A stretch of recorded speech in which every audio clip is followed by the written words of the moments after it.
bad pockets. They kind of that is the felony. Oh, so there's this person that, well, that one is like citizens. There's a trespass of the same transaction. So I can put it up. After and another, we're going to suing. So my thought is, why don't we just figure out all ours? So. Vic, you ready? Yes, Judge. All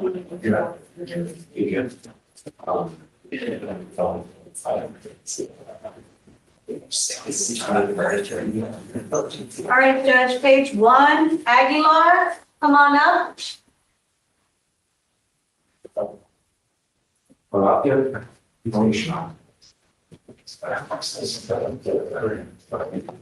Up to there. Hey, I meant to tell you, good job yesterday. It's nice, loud, clear, great. Thank you. Yeah. Mr. Aguilar, you're charged with failure to stop and give information striking a highway fixture. You're facing up to 6 months in jail and or a $2,000 fine. We're going to do probable cause. You have the right to remain silent. Anything you say can or will be used against you. You're also charged with theft, a Class A misdemeanor where you're facing up to a year in jail and or a $4,000 fine. We're going to do probable cause. You have the right to remain silent. Anything you say can or will be used against you. You have the right to have an attorney present. If you cannot afford one will be appointed to you, sir. Thank you, Your Honor. Law enforcement officer spoke with the complaining witness who stated that on April 2nd, 2025, he parked his truck in his company's parking lot, locked the truck, and when he returned the next day, his tailgate was missing. An employee of the complaining witness searched Facebook Marketplace and found a tailgate that matched the complaining witness's stolen tailgate and had recently been published. The law enforcement officer executed a sting operation to purchase the tailgate from the defendant, the seller, on Facebook Marketplace. He paid the defendant $140 for the tailgate. The defendant was subsequently arrested. The complaining witness stated the price to replace the tailgate was $1,117.65. The defendant stated he buys the tailgates from a friend for $75 and resells them for typically $300 to $400. We have him taking the actual tailgate, right? Yes, Your Honor, that's what it says. Well, it has him as the seller of the tailgate. Yeah, I didn't take the Your Honor. Stop. Don't say anything. You have the right to remain silent. Exercise that right.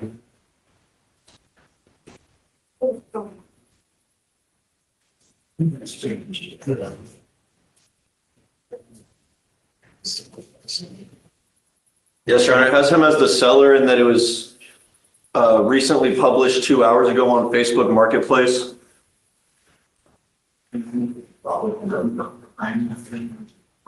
Yes, but those are the facts as far as the dim summary goes. It says here that this defendant did then and there unlawfully appropriate by acquiring or otherwise exercising control over property, namely a tailgate owned by Jonathan Smith. Did he take the actual tailgate? Your Honor, there are no facts alleged in the DIMS that he knowingly took the actual tailgate. However, the tailgate was in his possession and under his control. Sure. And he was the seller on Facebook Marketplace. There's no information in the DIMS, though, that represents that he was the actual individual that stole the tailgate. In fact, when the officers interview him, he says that a friend, he buys the tailgates from a friend and then resells them on Facebook Marketplace. Are we to assume that he knows that they're stolen? You know, he's charged with theft, right? Yes, sir. It's a specific intent crime. So if he's selling stolen property, somehow there has to be evidence that he knows that it's stolen. How do we know that he knows it's stolen? We don't operate on hunches. Your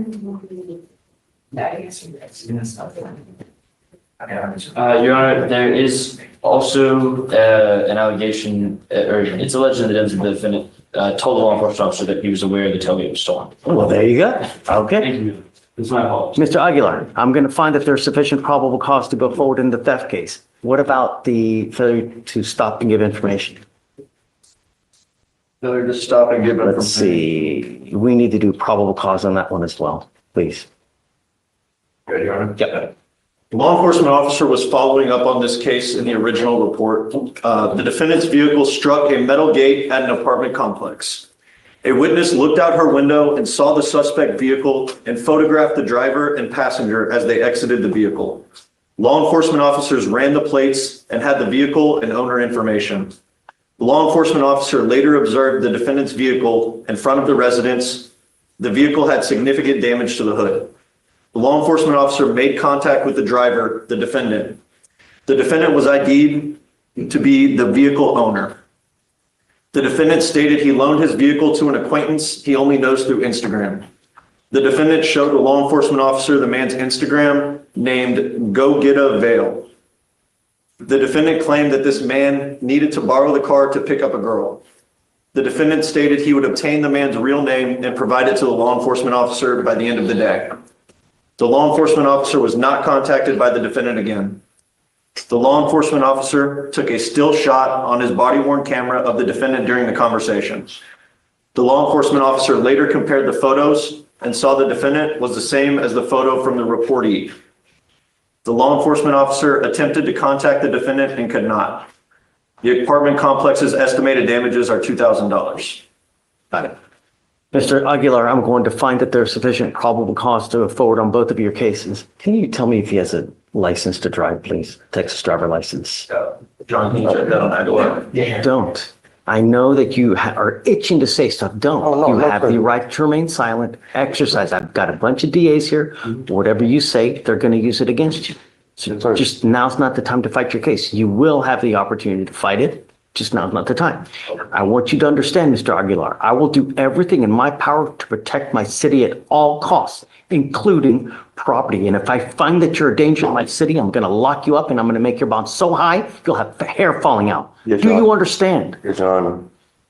Tell Your Honor. Tell me what time of night was, do we know the theft of the tailgate? Was it in the middle of the night?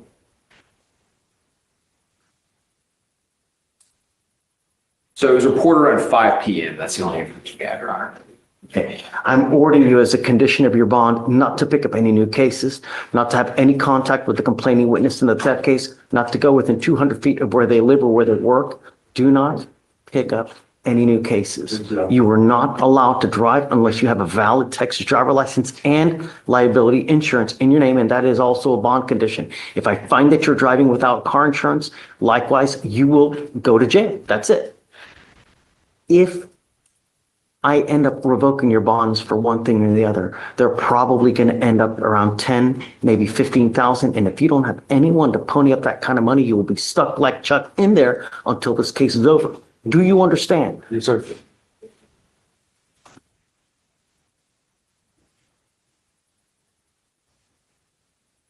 Do you have the ability to hire a lawyer? Yes, sir. Okay, we are going to give you time to hire a lawyer. So I will have you go to Victoria, sign a reset. After that, I'm going to have you take a seat in the jury box while we get your bond conditions. We'll have you sign it. After that, you'll be free to go.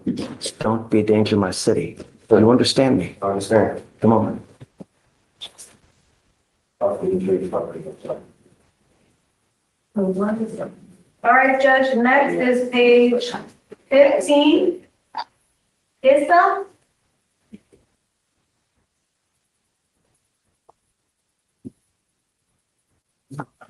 Can you file those bond conditions, please? No contact with the plain witness, no going within 200 feet of where they live, where they work, must maintain car insurance, no new cases. Good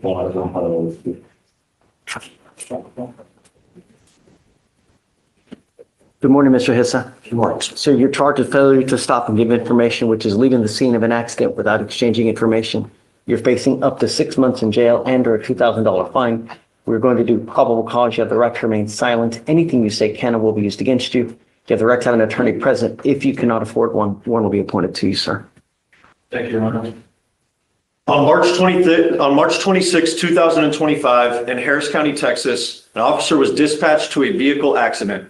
The complaining witness stated he was driving when he noticed the defendant was tailgating him in his truck.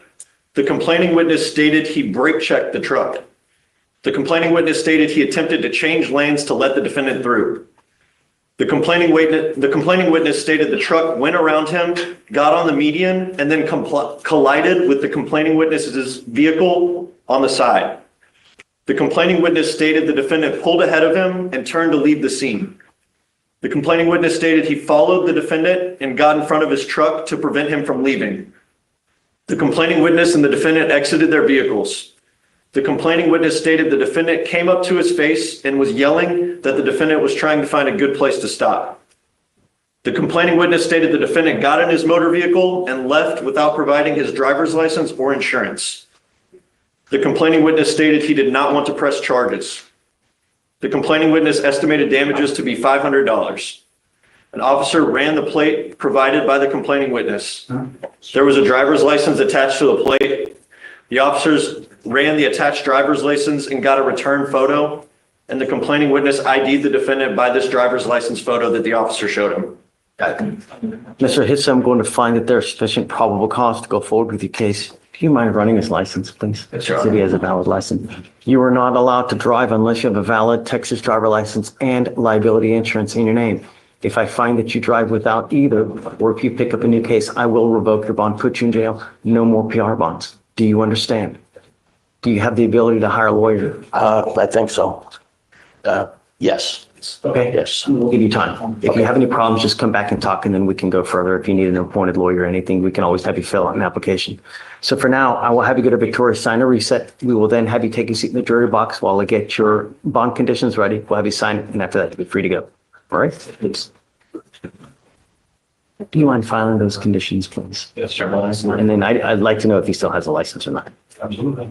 And could you restate those conditions for me? No driving without a valid license and insurance. Yes, sir.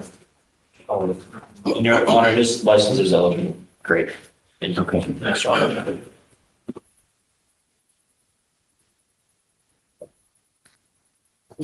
All right, Judge, next is page 20. McQueen, come on up. Oh.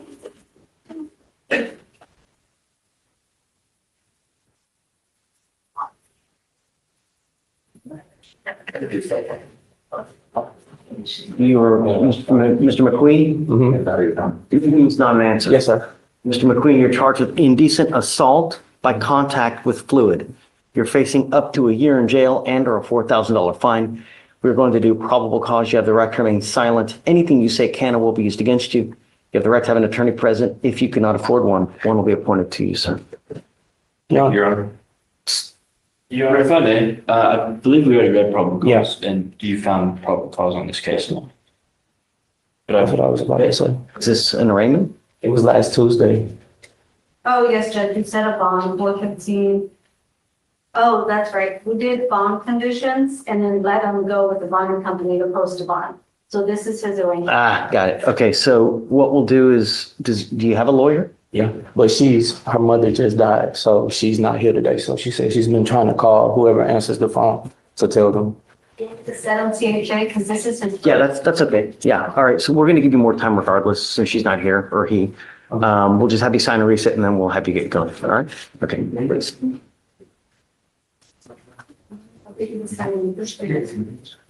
Judge, we have two other arraignments with attorneys, but they're not here yet. Okay. I guess we'll just wait. Okay. Ray. Hi. Hi. Ready? Sure. We're still going, right? That's what I'm, yeah. Okay. I Any, probably raise, yeah, kind of like I say, yesterday, we really got up in the movie, so. yeah, okay. Anything that you want to take up prior to any kind of motions and We were just limiting? discussing the complaint, not addressing the prior. It's not charged as a second issue. It's put on there as a enhancement paragraph. It's not jurisdictional. So from what I can see, it doesn't look jurisdictional. Yeah. Is it Martin? Honest. Got it.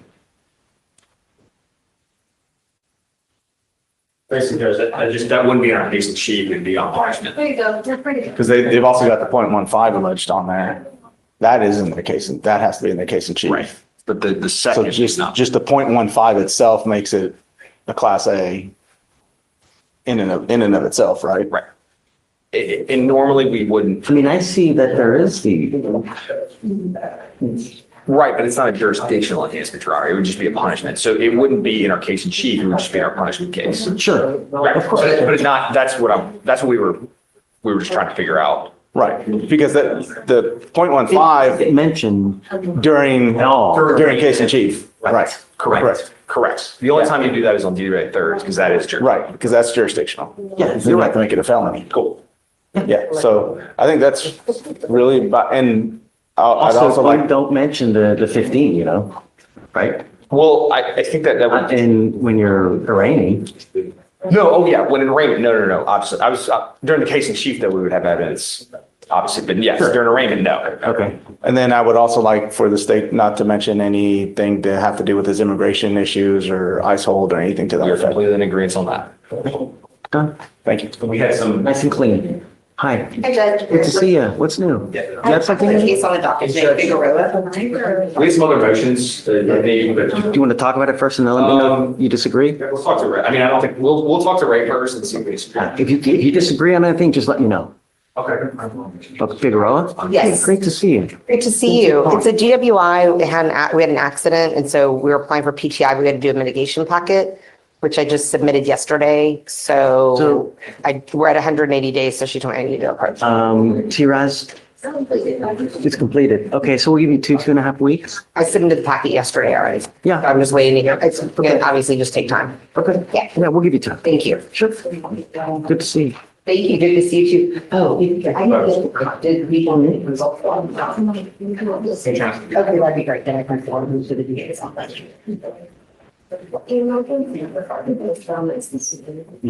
who's that? Oh, okay. Yeah. So are they on docket tonight? Yes. Okay.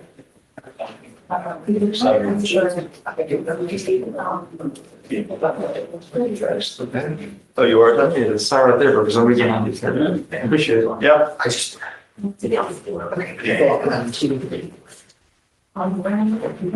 on. Who's that? The next lawyer? Yes.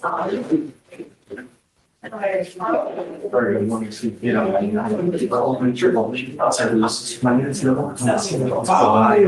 Yeah, sorry, when you call me, I was in court. I filed a motion. Well, we have, some other, what's his name?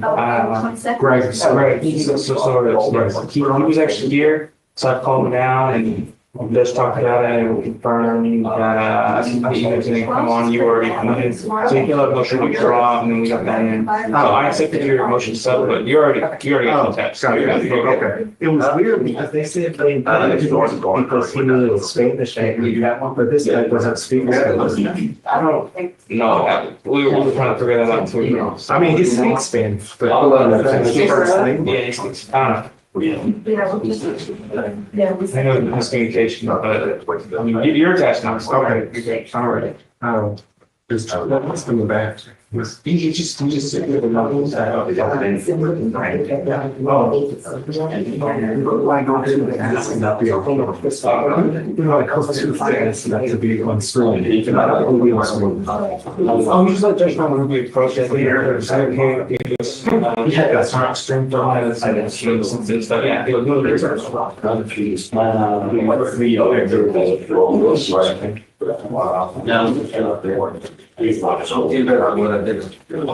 All right, go ahead and sign. Okay,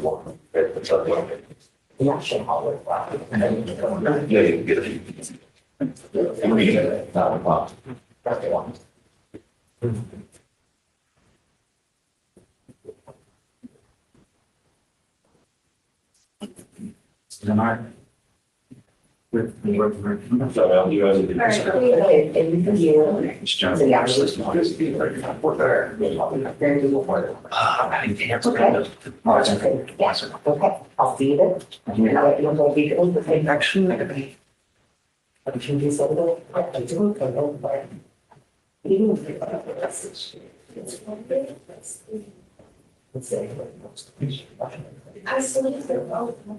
Yes, you can. Check out, you know. Oh, yeah. You know that. Have you looked at me do? Yes. Sure. Yeah. Yeah, you're gonna want me to first, but you can come over here now. Okay. Okay. Good.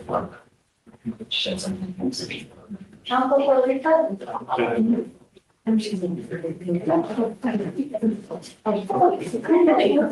Yep. This is. Very simple. Yeah. We're definitely. Yeah. That should. Yeah. Problem.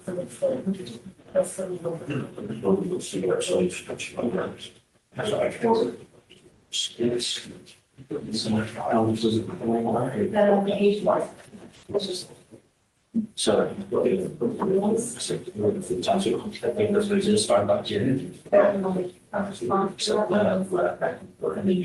This way. Yes, should be. Is that working? For me, it's not. We might have to go through Zoom.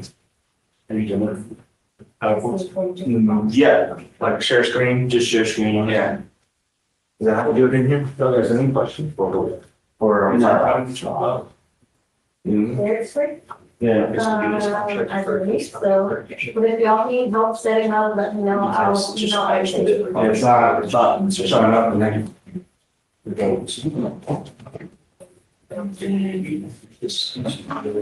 don't have to again, just. Probably this is going to the Different. So we're gonna. Just. What's going on there? What's the last thing? Hang on, meeting. All of these are there's. No, they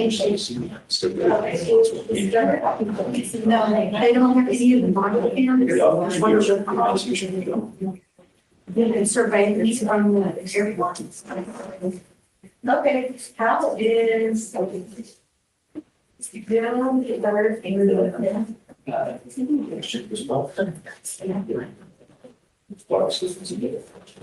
Very, very much.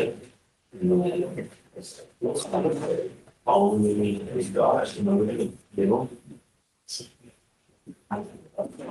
And finish. We can probably in this questions with that.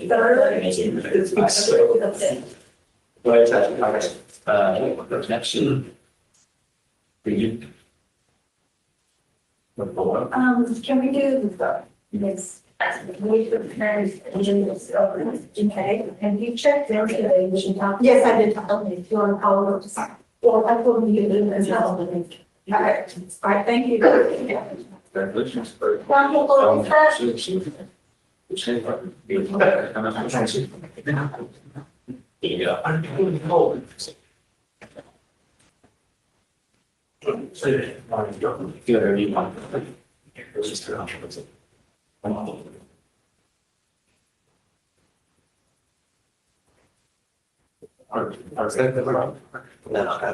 That's just my understanding. I think all working on so lot. You've got that going 10 minutes also. Okay. So I figured it's good thought. And that's all that now, but I'm going to probably do it. Got there. The whole thing, so you have that's real much.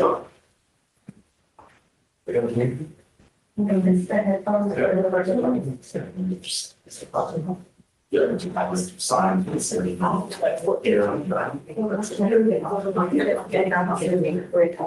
Should.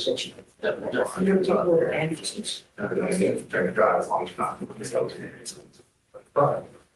It's what it does. It's not like a time.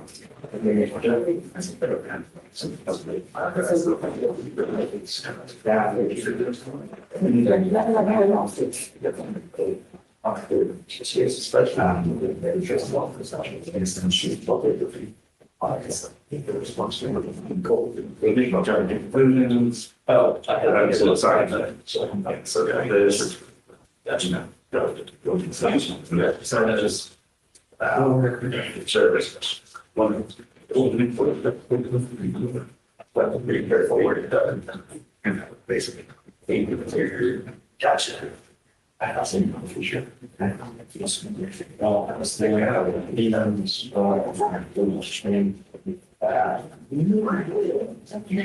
same circle shape. It's on the left.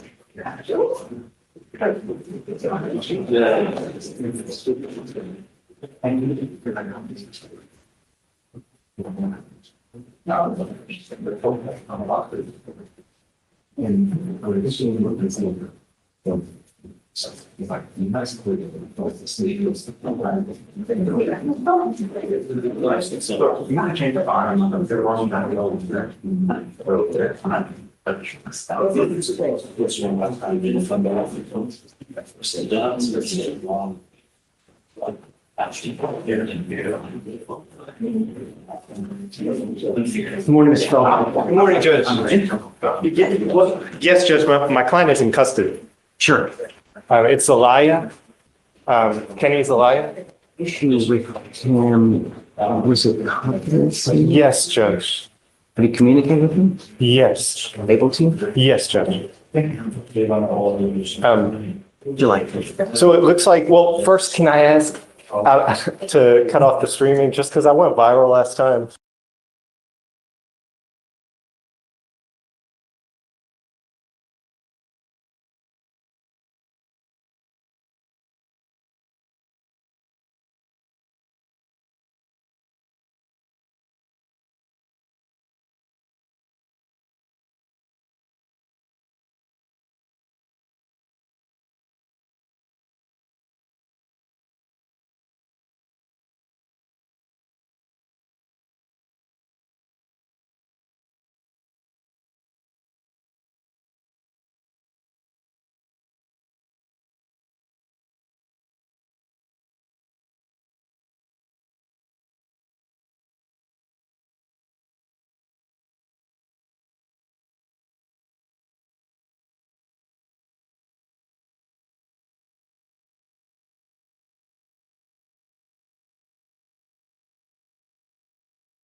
Good morning. I've got two things to talk to you about. Since Chief is here, we'll start with that one.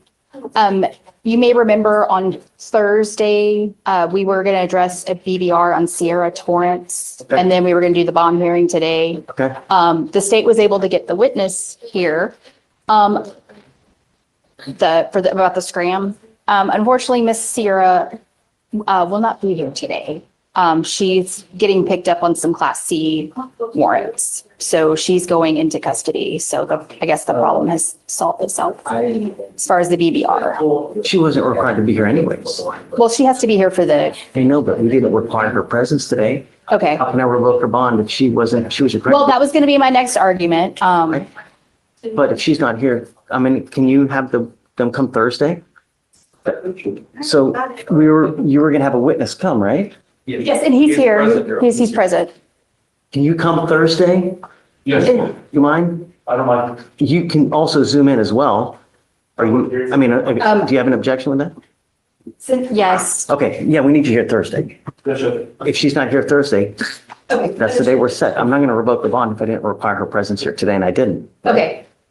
right? Okay. But yes, Yeah. well, I'm not, that's not fair. okay. Well, that was going to be my next argument, Judge, but she's just not going to be here. I know y'all are about to pick a jury. I'm about to pick a jury. So Regardless, I didn't. Do it on Monday, please. This is for. yeah, on Torrance. Can we do it on Monday It's Monday. Yeah. No. Hang on. They're going to. or Wednesday? I can't be No, here. because we have a I a witness doctor's coming appointment. in. She's supposed to be here. It's been over and over. I mean, I can ask for another report if you can't be here, you know? Okay. Okay. So Thursday. This Thursday. Okay. And then I have another one to talk to you about. That's easy. That's on today's docket, and it's Zepeda. It's 140-ish days old. We are still waiting on surveillance video. I've spoken with the state. They've escalated their request, but Victoria told me I needed to talk to you. It's only 140 though. I mean, maybe just because you haven't gotten videos. Yeah, I just, What's the word? Judge, I do whatever she tells me to. I believe we put an escalation order for the surveillance video. Guys, when was the escalation for Zepeda in town?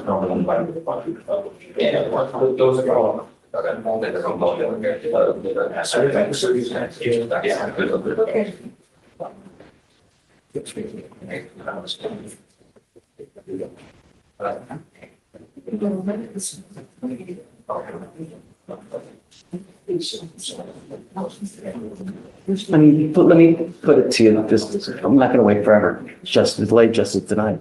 So, you know, I'll give you one more setting, right? Thank you, Judge. Okay. Thank you. Maybe excused. Okay. Did it? I know you will. Okay, thank you. Right. So for our PowerPoints, I noticed that the defense connection is straight coming up here just to your connector. I'm not getting anything. What? Yeah, it's running. One's right here. This is connected to the defense side. It's coming right up there. So do you want us to put our PowerPoints through Zoom? No. Share.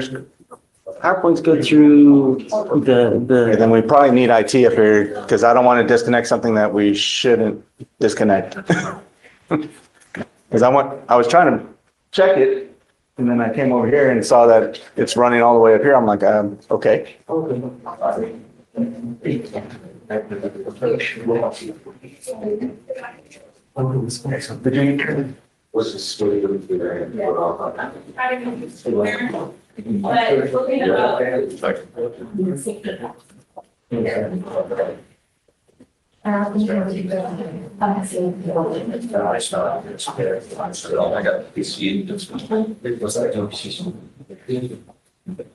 hey, when you go back there, this camera and audio picks up everything. When you're discussing stuff, please. Yes, sir.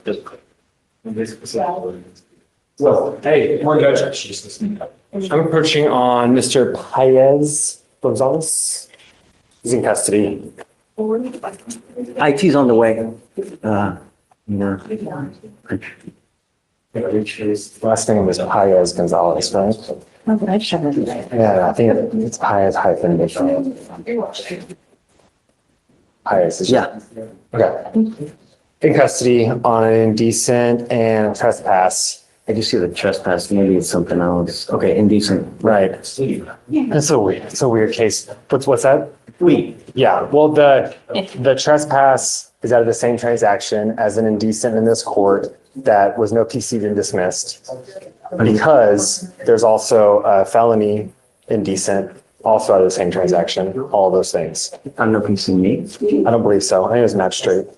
And then there's an older misdemeanor indecent that so we're still on the oldest indecent and the trespass, different transactions. And there's a felony indecent, same transaction as the trespass. I talked to Chief this morning. I was trying to get these dismissed for sentencing and the felony. He said he's going to email felony and see if he can do that. And we wanted one more setting to figure that out. It's his 1, 2, 3, 4, 5th. Wow. Okay. We have a certain case I have. And it's 199 days old. That's why we were asked. So I'll give you a week. Okay. But at that time, it's clear trial. We can't. And then, do you know what's happening upstairs? Would you say it's happening? They're not set for like May. For what? But what for? There was an offer on there. I'm not sure. Let me check the setting, Your Honor. The problem is that we're at 200 days, so it's time to, I'll give you a week to eval. When we, I'm just curious to see what do they offer on CDC time? I'll pull it up there.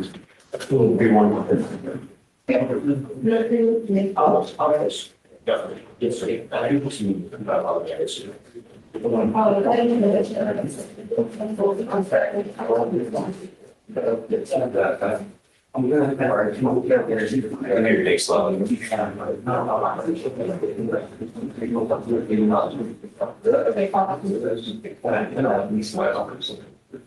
Sector disposition. Sector disposition. All right, take it away. All right, well, May 22nd.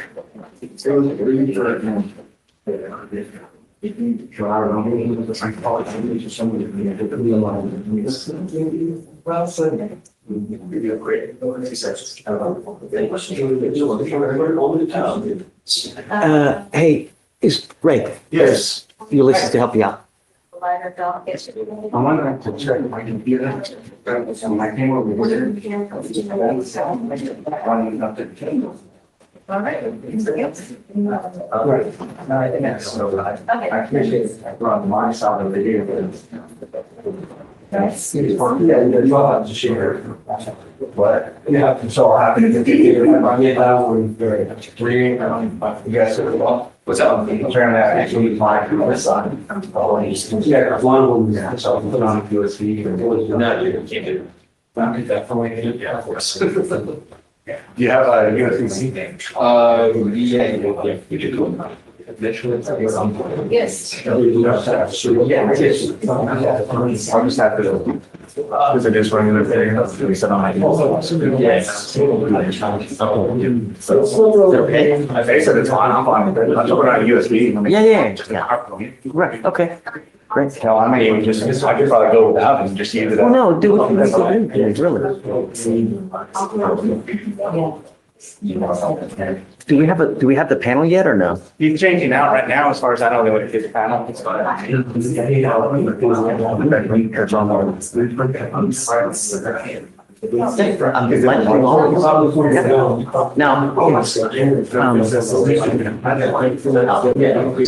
for purposes of Lord Dyer and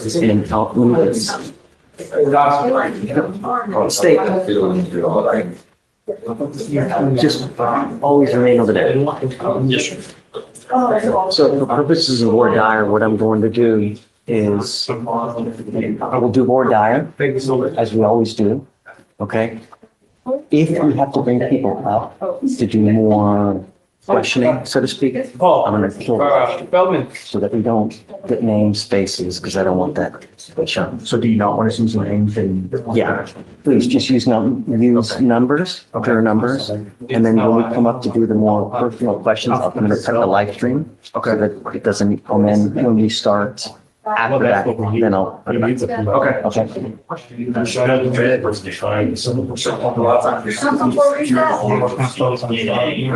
to God. I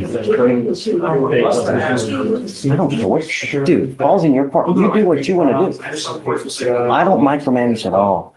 Board hours in your court, and you ask what you want to ask. Just don't ask improper commitment questions, right? Yeah. The only question I have is I don't know. No, I just go through a generalized, hey, who can be here, who can't, and I'll leave it on you guys to do the rest. But- She'll confirm with the judge. Oh, Ramona, you're here. I went back there to go talk to you. Can you come back there with me? Judge, we have, in the trial to be used the warrant that can. Give me a second. So we get to do that on their time? Can I follow you? So being said, yeah, we're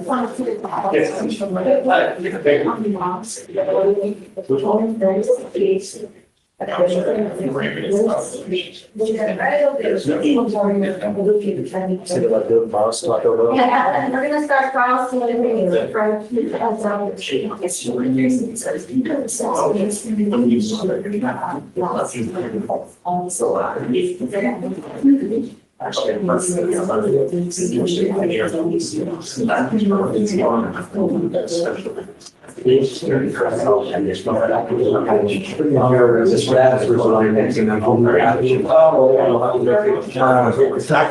No, come on. Good morning, Your Honor. Hey, good morning. The same matter from yesterday, motion to restore Oh. property. Sure. Sorry, Judge, I haven't listened. If, would dismiss, Who's it going to? Justin Blackburn, Your Honor.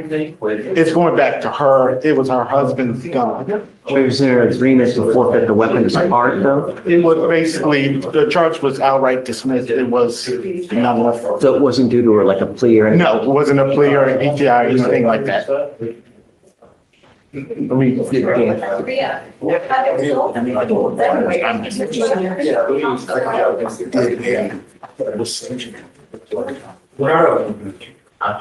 Sorry, Judge, this is the first I'm seeing. I remember talking about it.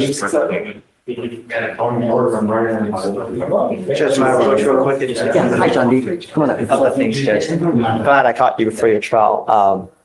Two cases. One is Miss Crawford. She is PTI ready. The only problem is this. She's in the process of getting insurance in order to get the contract. And she's probably going to get it like within the next week. She just didn't have the money to pay for it, but she's going to get it. Yeah, she's there. Ms. Crawford, come up. So if you could just give her another week, she'd probably get insurance and we'll get the contract. I mean, it's 200 days now. Yes, we just, it's tough for her, but I think she can get insurance, Judge. So, Hi, good morning. This is extremely old. It's 200 days. Yeah. that's the only thing Just left. to even get the contract? No, everything's in. They just need either, she's gonna get the insurance. That's the only thing left. That's What about the interlock? She's gonna have to pay for the interlock. She's gonna have to pay the DA fee. Yeah. Yeah, she knows, she understands that, but we have to get the contract. But can you do that within all 2 weeks?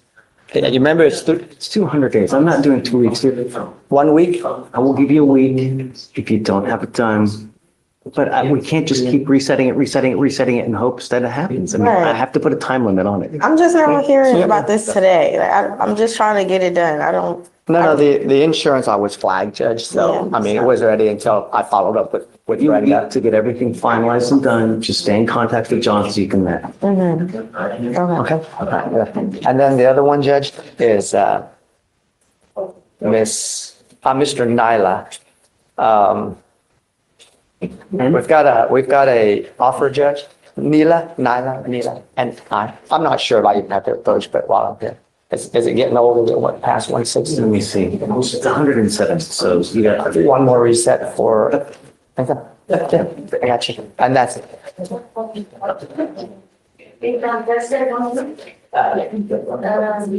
It's fine.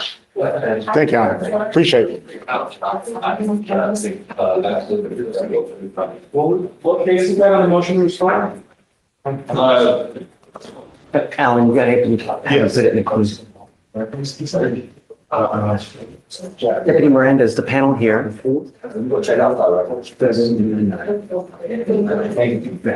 Hi. Yes, ma'am. Please. I'm approaching on Victor Jesus Rauda Lopez. And he was here yesterday, Judge. He got sent to get tested. And the results are, he tested positive for alcohol, THC, and benzol. Rauda Lopez, Rauda Lopez. Two last names. You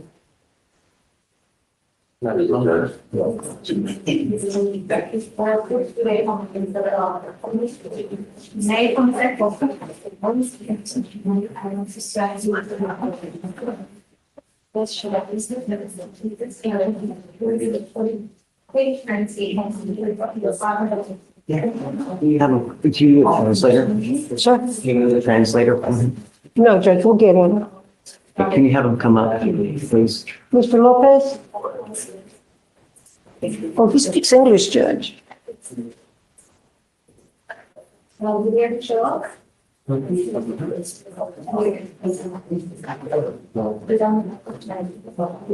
Answer yes or no, sir, to the judge. And speak loudly. State 4, if you ever test positive for anything of this nature, I'm going to put you in jail. Do you understand? You are not to consume alcohol, illegal drugs, unprescribed controlled medications.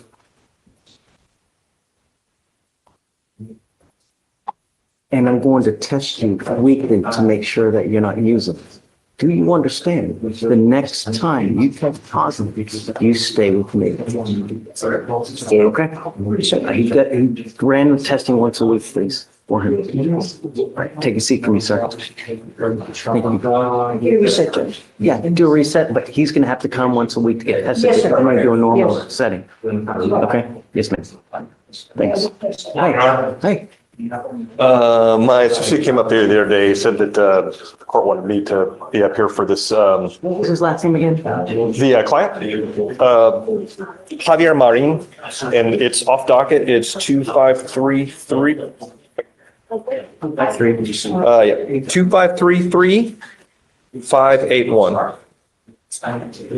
There was an issue, and I don't remember. So my associate, Mitch Leonard was up here and he said that, the court said it wanted me to, Yeah, there was an issue. I think it's because it's old, right? So we want to know where you're going. I mean, the case is from October of last year. So I'll just read you the notes that my associate left. Mitigation packet was submitted on April 16th. And his PTI. Is this the first of those charges? I believe so, Your Honor. PTI application is currently pending approval. Are they missing anything on the mitigation package? I'm gonna give you a cause number. It's not on docket.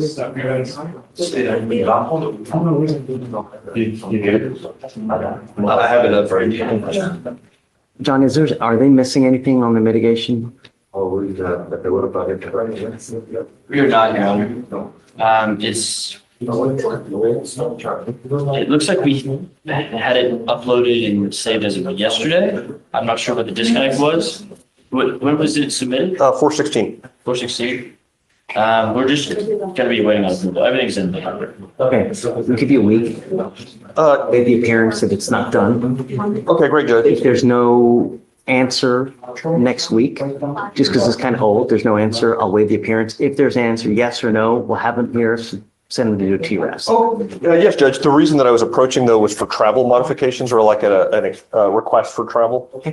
He wanted to request travel to the UK for work-related professional development conference departing 4/26 at 9 p.m., returning 5/2 at 11 a.m. And he will not be driving anytime during the trip. All I'm okay with that. right, thank you, Judge. Just, I guess between now and then, hopefully we'll have an answer. Let him know he's gonna get tested when he gets back, and not to use like at all. Hey, Judge, this is off docket, so did you want to do a new setting, or can we just keep I have you to all let set? Preachall know. Okay, They know not to call him while he's out. okay, But to let your client know he's gonna get tested, so not to. absolutely, Judge, yeah. All right, And then just let me, Tori. will do. All right, thank you, Judge. Approaching on Francisco Ochoa. Okay, let's hear him, Bob. He's on bond. Page 24. So, Judge, the court wanted Mr. Ochoa on docket today, because there was a new case that he was charged with. An assault that happened in the jail. He's currently on bond for tampering. There was allegedly an assault that happened at the jail. Yesterday I came into the court, Richard and I watched the jail video. Yeah, okay. There's absolutely zero participation from Mr. Ochoa in the fight in the jail. It's all on video. Zero participation. He's clearly in the video sitting down. That's the state. You have to ask the state that one. I have no idea. So Richard's been communicating with the felony prosecutor. He hasn't got a response yet. Currently, there's a warrant out for Mr. Ochoa's arrest. Well, not a warrant. He's being held at no bond on the assault now, right? He's back there, right? No. Where is he now? There's a warrant out for his arrest. He's in the building right now. Right. I'm not gonna do anything until I know where he is and we have him, right? If he's out on the lam or just out and about, I'm not doing anything until he's here, you know? If you want me to address it and we do PC, I'm happy to do it, but not till he's here. I'm not gonna, he's gonna be here. Because if he comes in. I have he's in jail. I'm showing he's in jail for some reason. So. Are you not? It shows jail. I don't, it's that he's not. Okay, so I'm happy to go through everything with you, but I'm not gonna do it till he's here, you know, really. And if it is what it is, I mean, he's about as reasonable as he is. I understand. And show him, maybe he'll dismiss it We now. just I watched it don't know. again today. We watched it twice. And He doesn't want to dismiss him? he wants to communicate with Richard. Oh, he wants to talk to felony for some reason? Right. But this is a misdemeanor case where. Regardless, Mr. Haggard, I never do PC without the defendant being in here to do it, you know, and that just goes with everything. With every single case, I never do PC unless they're here. Understood. You know, if you want me to do PC, I'm happy to do it, but they got to be here. And then we'll do it. And then I'm happy to watch any videos that you have as well. We'll watch it all together and we'll make a decision. Yes, sir. I'm trying to be as reasonable as I can, you know? All right, thank you. Sure thing. Your Honor. All right, you ready? Darcy? This is Darcy Davis, Your Honor.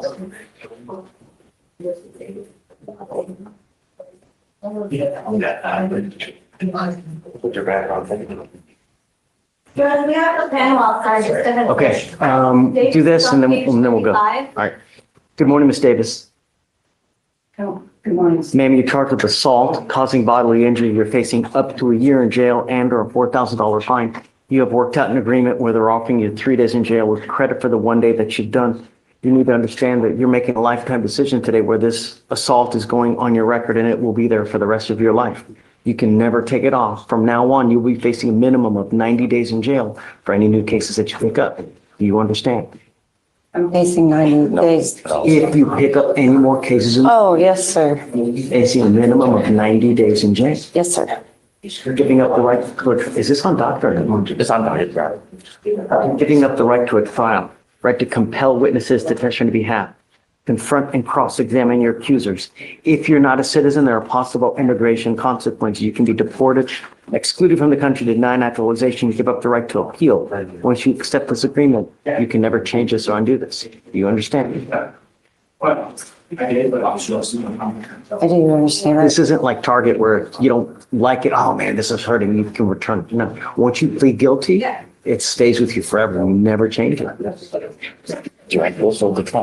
If you're not guilty, don't plead guilty. It's just that simple, really. Don't, because you'll always live with regret. Sir, I was assaulted first. I can talk to you about that case. Right? You're telling me that it's self-defense?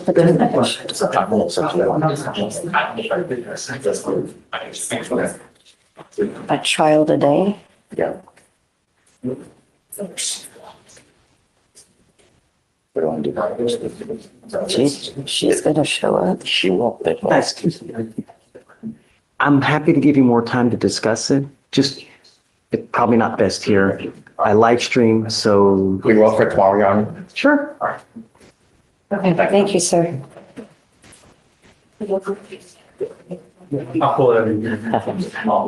All right, ladies and gentlemen, we are about to bring in a panel. We're about to start voir dire. I need you no talking whatsoever. If you need to talk, go outside. If you want to use your cell phone, go outside.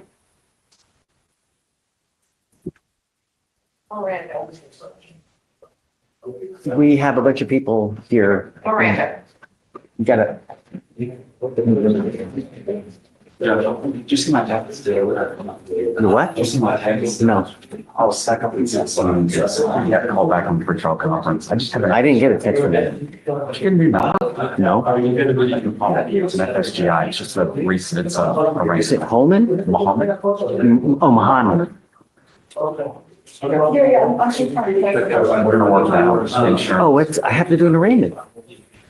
I mean, it's an arraignment case. I can't reset without doing an arraignment. I have to be safe. Okay. I didn't know. I Yeah, just yeah, got it's dropped on my okay. top. Don't do that.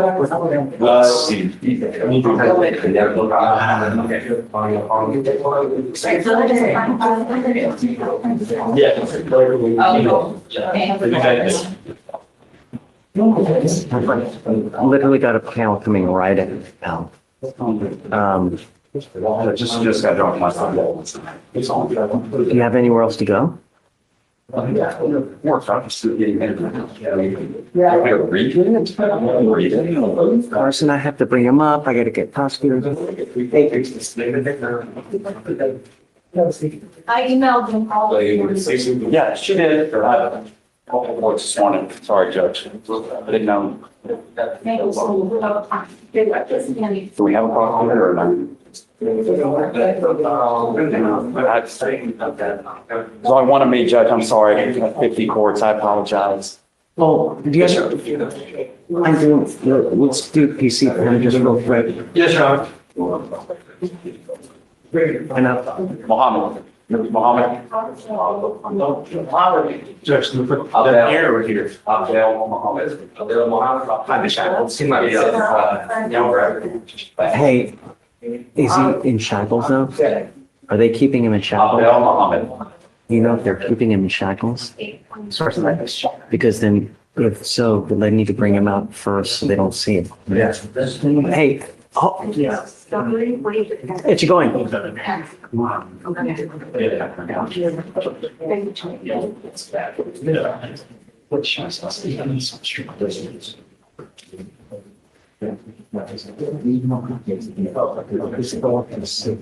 gonna take it off, that's good. That's fine. All right, come on, person, come on. Be proper calls. Mr. Muhammad, I have a lie every time. How you doing, sir? you're charged with failure to comply with, basically FSGI, leaving the scene of an accident without exchanging information. You're facing up to 6 months in jail and or a $2,000 fine. We're going to do probable cause. You have the right to remain silent. Anything you say can or will be used against you. Okay. Thank you, Your Honor.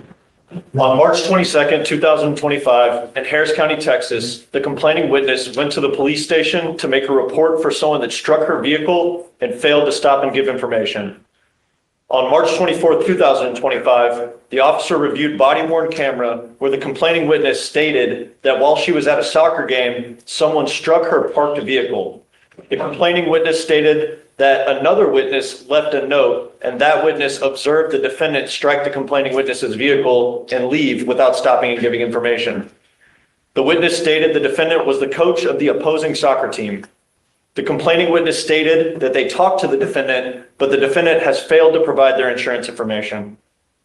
The officer met with the witness who viewed the accident and administered a photo array.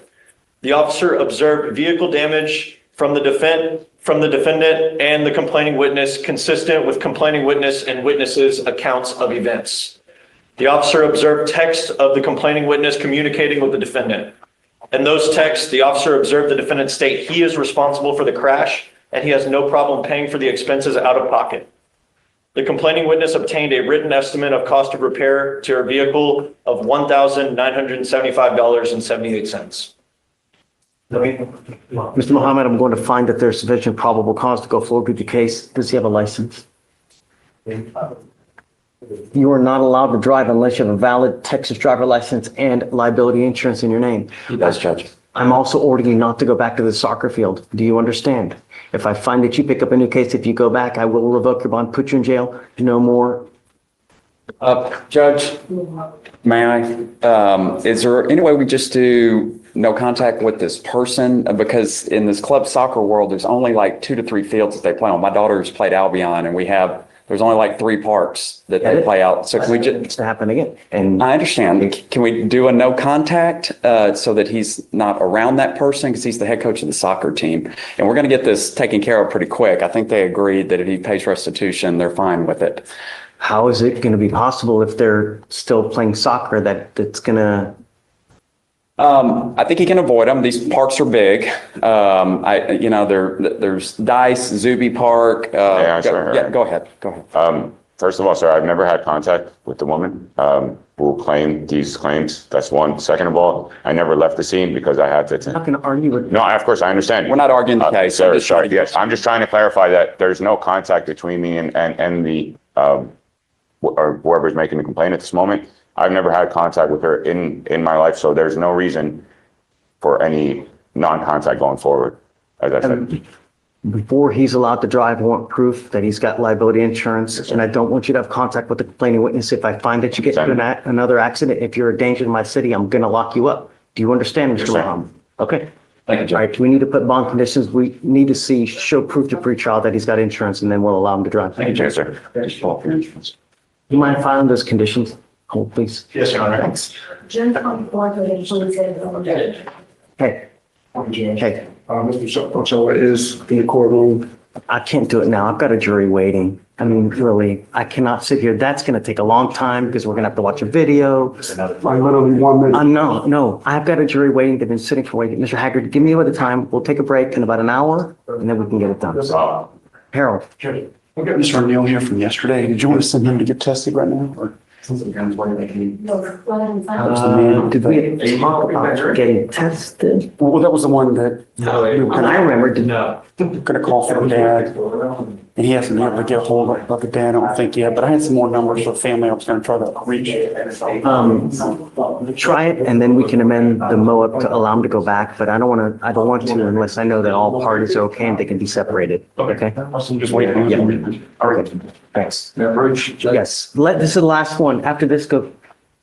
Judge, on your document today, Event so we can start. on your document today, I have Mr. Hassel, just Hassel, Jasso. Okay. And just a question, if because I haven't heard from him in months. Judge. I don't see a hustle. Right here with me.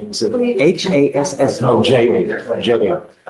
Make it look like I got to do that. Still a criminal defense thing. 8 seconds. Holy moly. You need a translate. Hey, we need a translate. She was here. Yeah, she was here. She knew about it. So, Mr. Santana. Yes, sir. You haven't heard from him? I want to motion to withdraw, but I'm not sure if you require him to be. Yes. So do this. SFPF 1 week, let them know that they are required to hear. If they don't show next week, I revoke the bond, I'll grant you a motion. If they do show, we'll talk about, yeah, okay? He doesn't answer my calls. Yeah, set it for a week, SFPF. Thank you, Judge. Yeah. Okay, and then. Thank you, Judge.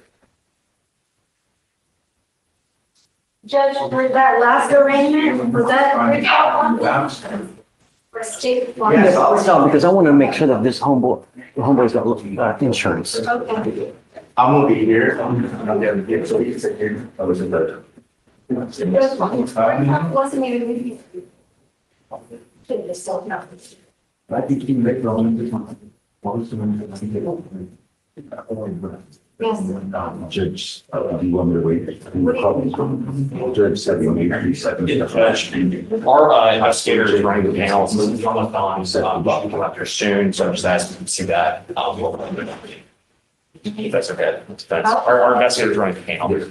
It should be coming up here shortly. Thank you, Judge. I'll give you a copy of that. Yeah.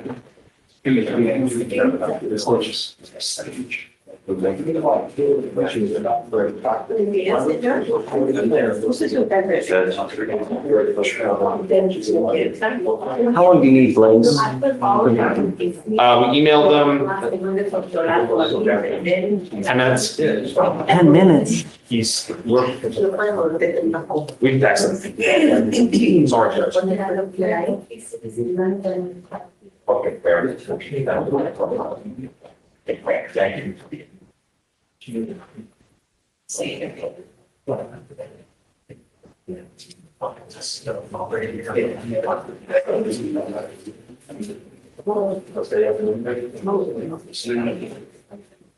Judge, did you want them to go ahead and bring the defendant out? He's here. Oh, I didn't see him. I didn't even see him here. Ray, have you made an election for punishment? Gotcha. Mine's one. Everybody there is still developing a law and not doing the key hard to figure out on the system could be myself on fucking. Hey, Blaze. Okay, Judge, let's get on the elevator right now. Our investigator's getting on the elevator right now to come up. Yeah. To come up to bring us the He took both copies of it.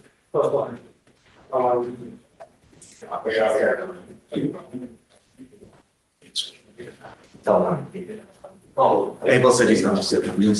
I think Abel said he's not. Blaze. Yeah, I think we're gonna get set up from a call. Just a second, I'll help you. No, there's just- You don't. When you can kind of look at full. He's trying to follow the beat.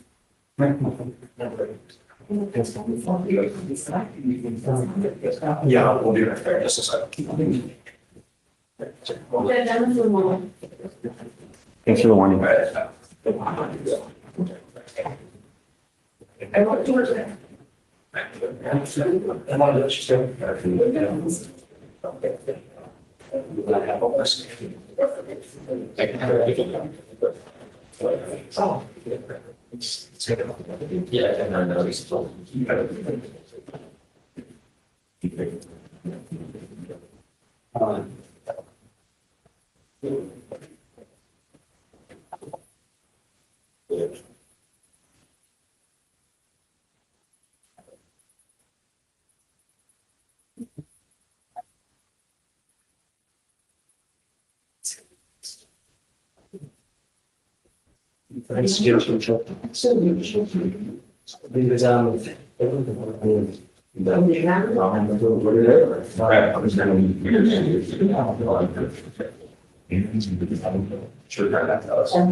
Any issues?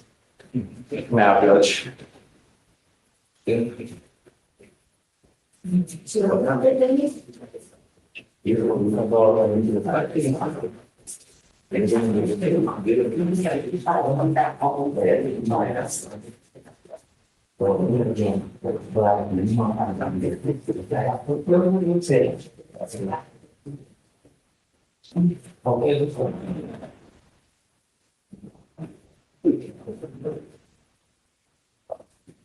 Love?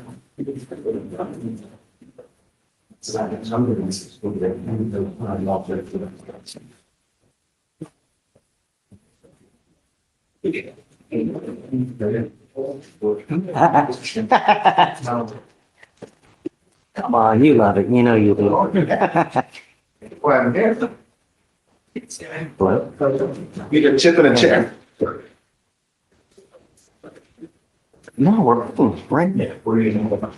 Yeah, right. Right. We got one. I checked last day. No, I was gonna say, just set it off for a week and next week we'll try. Next Tuesday. Yeah. No, no sense in waiting. You know? Yes, background check, I'll say. Marco. Yeah, let's do it. Just, Hi, Frank. You getting back? oh, sorry. Thank you.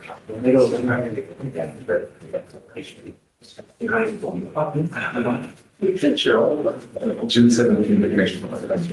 Thanks. I feel fine. She's there.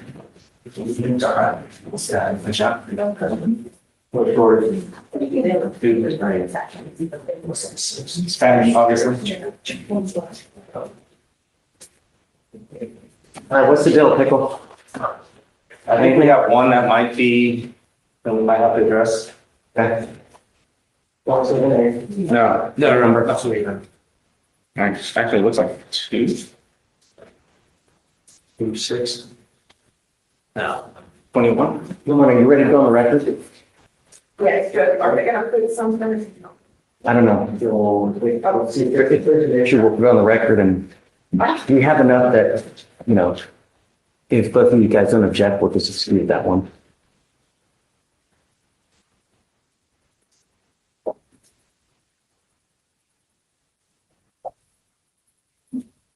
Number 6. 6. I didn't say one.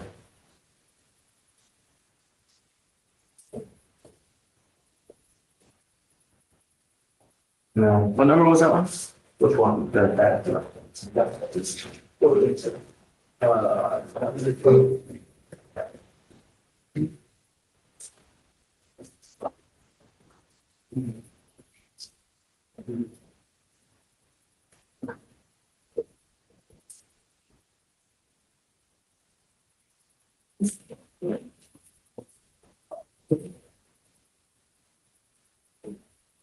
Okay, maybe 4 times. Yeah, they're all dismissed. So, yeah, 5, I think 5, they're picture answers, double checking. 5, double checking. So, find plus, yeah, done on pluses, and then obviously. Well, it's a crime of moral turpitude. Yes. Excuse or not? Not to excuse. That by check, right, that by check class A, I believe. Deferred. Small turpitude. Deferred, that's the only. 6 has to completed? I think so, it looks like. That's not a conviction. It's not, right? You should,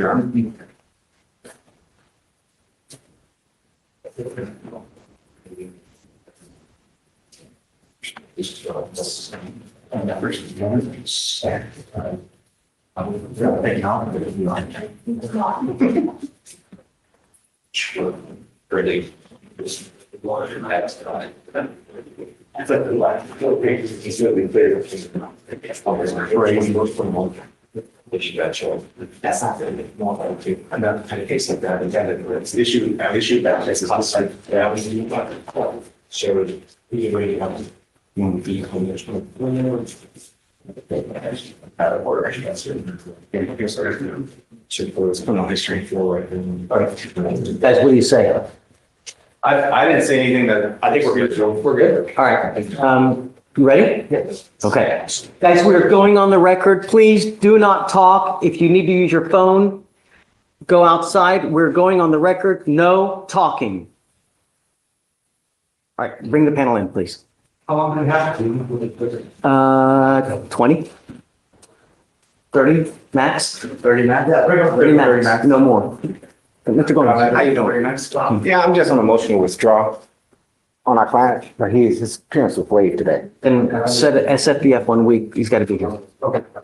Abel, move your computer because it's How you doing, Tom? camera. Oh, So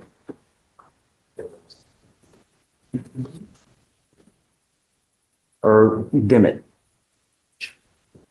And I can't see it. I mean, but I just don't want it to get on camera. That's it. Yeah, there you go. No, yes, sir, thank you. You know, I always said I knew I was getting older, but I didn't know I'd get to the bottom. All right, for the jury.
All accounted for?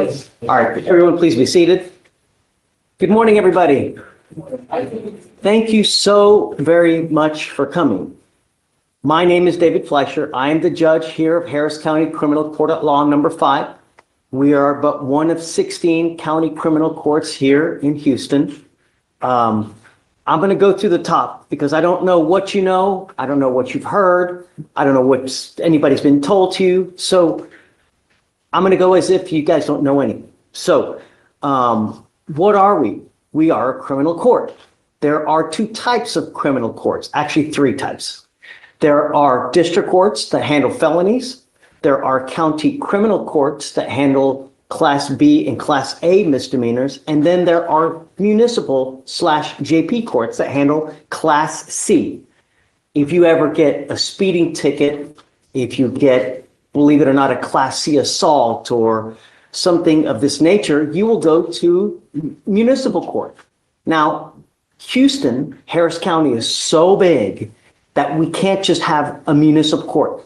We have to have outliers all over the city because, I mean, really, from one part of Houston to the other, it takes you 2 to 2.5 hours. And that's probably without traffic. Because of that, we have justice of the peace that are scattered everywhere that handle Class C cases. Now, what are Class C? Those are the types of cases that are punishable by up to a $500 fine. We here in county criminal court handle Class B and Class A misdemeanors. So a Class B is something that's punishable by up to 180 days in jail and or a $2,000 fine. And a Class A, which is the worst of the misdemeanors, are punishable by up to a year in jail and or a $4,000 fine. We have 16 county courts, and then there are 22 district, actually There may be more now. Did they add more district courts? They did. Yeah. Business is so good down here that they have to add more, which is not a good thing, right? I mean, we try to stop as much as we can, but it just happens sometimes, right? So they've had to add more district courts just because of the number of cases that are they're just popping up. I know that you don't want to be here. I know it's a burden to you. I would rather be playing Fortnite at home too. So I'm sorry to drag you down here. Really, I am. But I need you. Statistically speaking, we live in 3 million people? 5% of those upon call, 7% of people who are called upon jury duty actually show up. Do you realize that? It's just abysmal. So I'm so proud of you for coming and doing your civic duty. I really, really thank you. And really, if we didn't have you, it would be complete chaos because how would anything function? So really pat yourselves on the back, and for those who are selected, you're going to get a whopping $40 a day and lunch. So thank you so very much for coming. We're here for a trial today, as you very well may figure out. It's a DWI. And I anticipate this case to last for 2 days, today and tomorrow. Is there anyone that cannot be here tomorrow for any reason whatsoever? They've got plane tickets, a doctor's appointment that they've made for months. It's okay. We bring a lot of you guys because I anticipate there are going to be issues.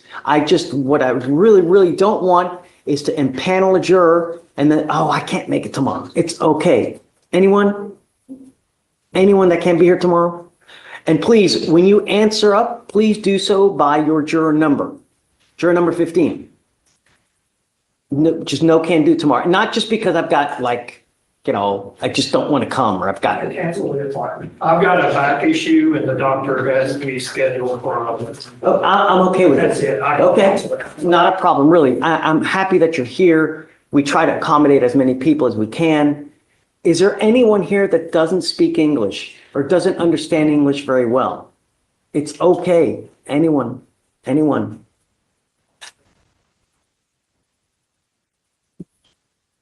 I'll tell you that no matter how many times we do this, I still get jitters in my tummy because I'm not a very good, orator or speaker. So if I fumble my words, I'm sorry. It's a serious case. DWI is something we take here very, very seriously. I don't think that any of the people here disagree about the law. What they disagree about whether the law was broken. And that's why we have trials so that people can listen and make a judgment call. We're not asking any of you to split the atom, do Pythagoras' theorem. All we want you to do is listen and make a judgment call. Really, you in your gut will know if you hear someone testifying, whether they're in left field or outer space or they're just completely wacko, or whether they know what they're talking about. It's just common sense. Is there anyone here that has some kind of experience that they don't think that they'd be able to sit for a DWI trial? You know what? Let's do this. I'm going to let the lawyers get into it because I don't want to start questioning you here. They're each going to get about 20 to 30 minutes to ask you questions. Please let them know because what we don't want is someone who already has a preconceived notion how things should go. All we want you to do is keep an open mind, leave everything at the door in the past, just come in, listen, and make a judgment call. I'm going to first, before I let the lawyers talk, I'd like to introduce them to see if anyone knows anyone and any of the players here. Will you please stand up and announce yourselves? Introduce yourselves. Good morning, everyone. My name is Jonathan Porter from the state.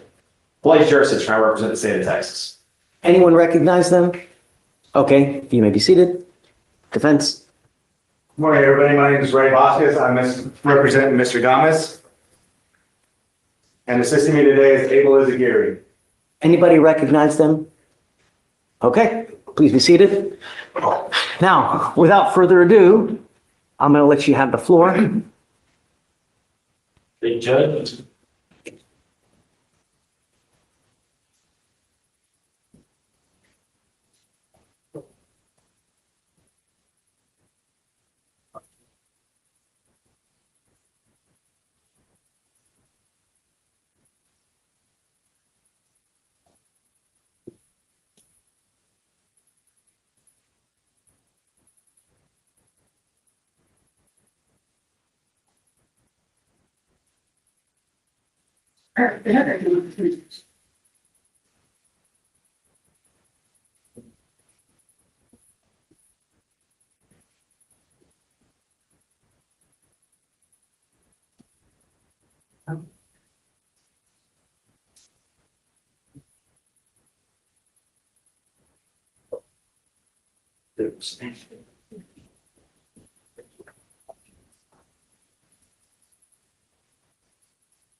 All right. Good morning, everybody. Good morning.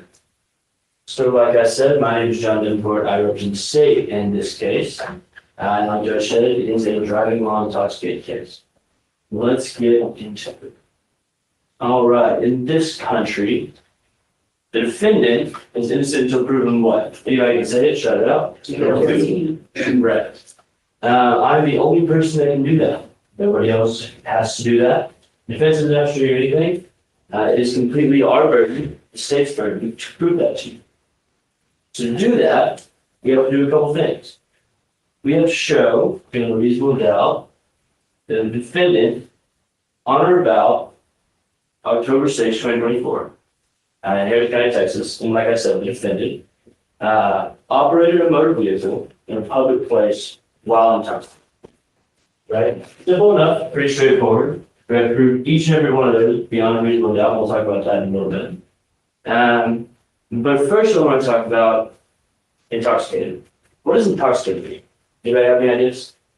You can just shut it up. Very good. Under the influence. Under the influence. All right. Anybody else? Strong. Yeah. Pretty straightforward there. But let's talk about the legal definition. So there's the legal definition is that intoxicated means the loss of the normal use of your mental faculties due to the introduction of alcohol or drugs, or that you've lost the normal use of your physical faculties due to the introduction of alcohol or drugs, or that you have a blood alcohol concentration of 0.08 or higher at the time of driving.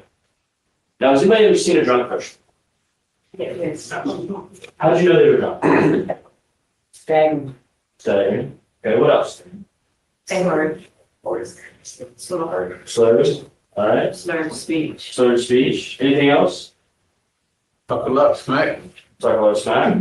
Irritable. Heard that one before. Irritable. That's another good one. All right. Did you know? Anybody who has? Did you know what their blood alcohol concentration was? No. But you still knew they were drunk, right? Mm-hmm. So,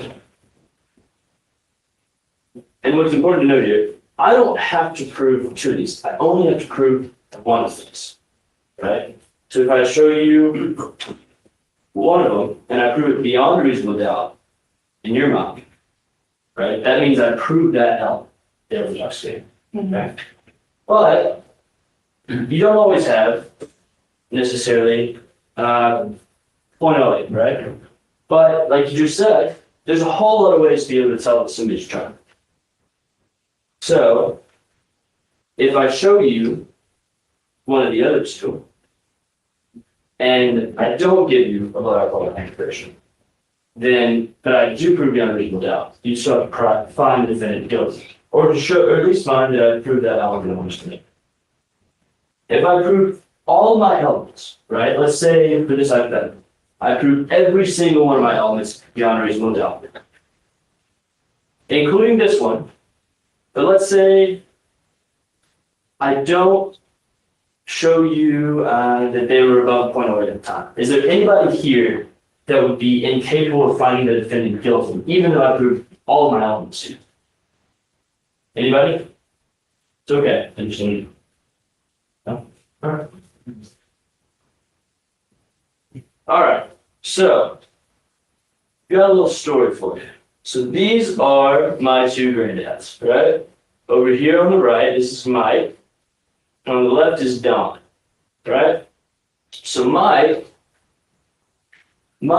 is a wine drinker, right? And as soon as he opens that bottle of wine, as soon as he smells it, he already starts getting giggly. You can look at him and he looks like he's drunk, right? Automatically. As soon as he sniffs that wine, as soon as he smells it. And then you have Don. Don is a whiskey drinker. And Don can drink all night long. And he never changes, right? He's the exact same, he's telling the exact same joke, acting the exact same way, and you never know he's drunk. So let's say that one night you're hanging out with Don, and you watched Don, and you watched him drink whiskey all night. And Don turns to you and he says, I'm a little hungry. Let's hop in the truck, run a Whataburger. I'll drive. Is there anybody here that's going to get in the truck with Don? No. Why not, though? He looks fine, doesn't he? You can't tell. Yeah, but if you saw how much he was drinking, that's just a telltale sign that it wouldn't be in your best interest. So, even though he might not look drunk, but you knew that he drank a lot. Is he capable of driving? So, well, for the purpose of this hypothetical, he's drank a lot. We're just going to say that. My question is he capable of driving? Well, for the purposes of this hypothetical, let's just stick with the fact that he's drank a lot of alcohol. But you don't know exactly how much. So, the reason why I asked that question, I got an uncle who can drink all day and still drive this smooth. Okay. So that's why I asked the question. So, if, let's say that uncle, would you get in the car with that uncle? Maybe, maybe not. Depends on the driver? Yeah, depends on how I'm feeling that day. Okay. All right. So, let's say that I was able to show you that, a certain, let's say that I proved beyond a reasonable doubt that the defendant was a harmful client, right? But you thought, from whatever you saw, that the defendant was still capable of driving. Like that uncle was driving. Yeah. Would you still be able to find the defendant guilty and follow the law that says that if I show you he's above .08, you've got to find the defendant guilty? If I prove to you beyond a reasonable doubt, you should still be able to find him guilty. I'm going to object, Your Honor. Let's come up with a question. Restate the question, please. If I prove to you beyond a reasonable doubt that the defendant was above a .08 and was intoxicated by the law, and I prove to you all my other elements beyond a reasonable doubt, would you still require me to prove that he was incapable of driving, like you were talking about, even though I proved all my elements beyond a reasonable doubt? First of all, I recommend he stop driving. But just yes or no. Yeah. You'd be able to find him guilty? Yeah. Or you need me to prove more? Well, I mean, his blood level is, what, 20? Yeah. You'd be able to find him guilty? Okay. Still a commitment as to the judge. Please don't ask just these commitment issues. Ladies and gentlemen of the jury, remember, back in the old days, we didn't have all these things. There were no blood tests. There were no breath tests. There was no videos. With the advent of science, with new technology comes better aids, right? But at the end of the day, common sense dictates. You know what you see, you know what someone looks like when they're a particular way, just use common sense, right? Everything else is just.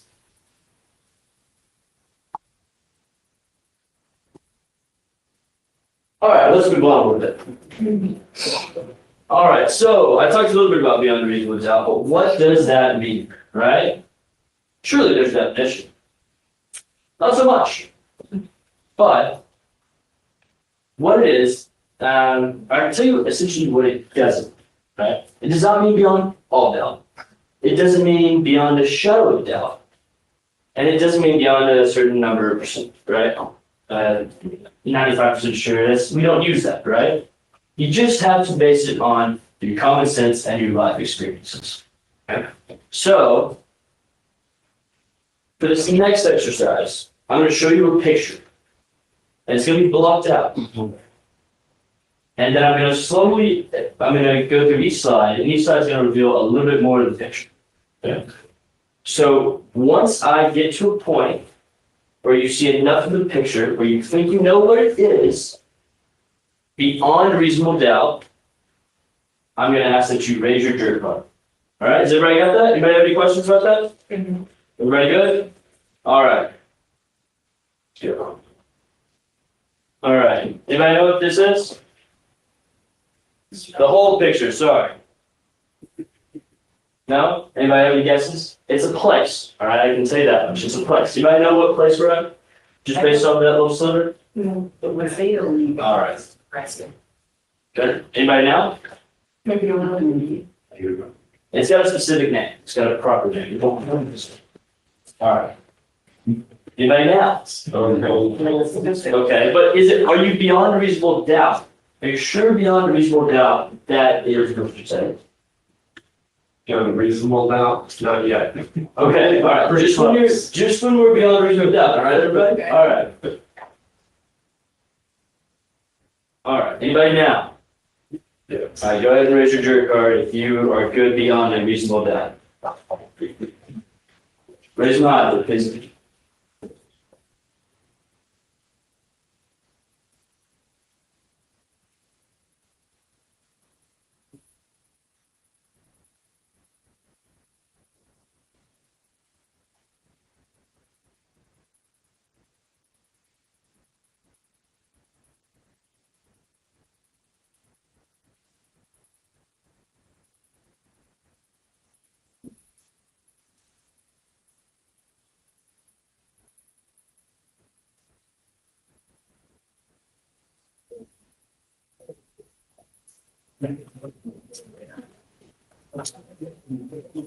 All right.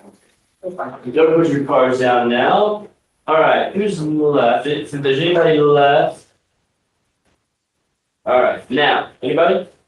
Those still left? Okay. All right. So yes, there's Stonehenge. All right. It was a good guess. But you see, that's kind of how beyond reasonable doubt works, right? So when we look back here, here, you said you thought it was Stonehenge, but you weren't sure, right? Why weren't you sure? What was the feeling that you had?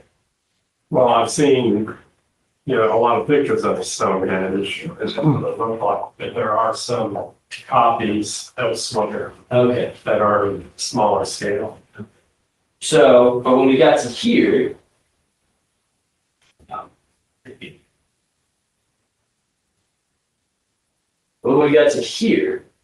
you saw that.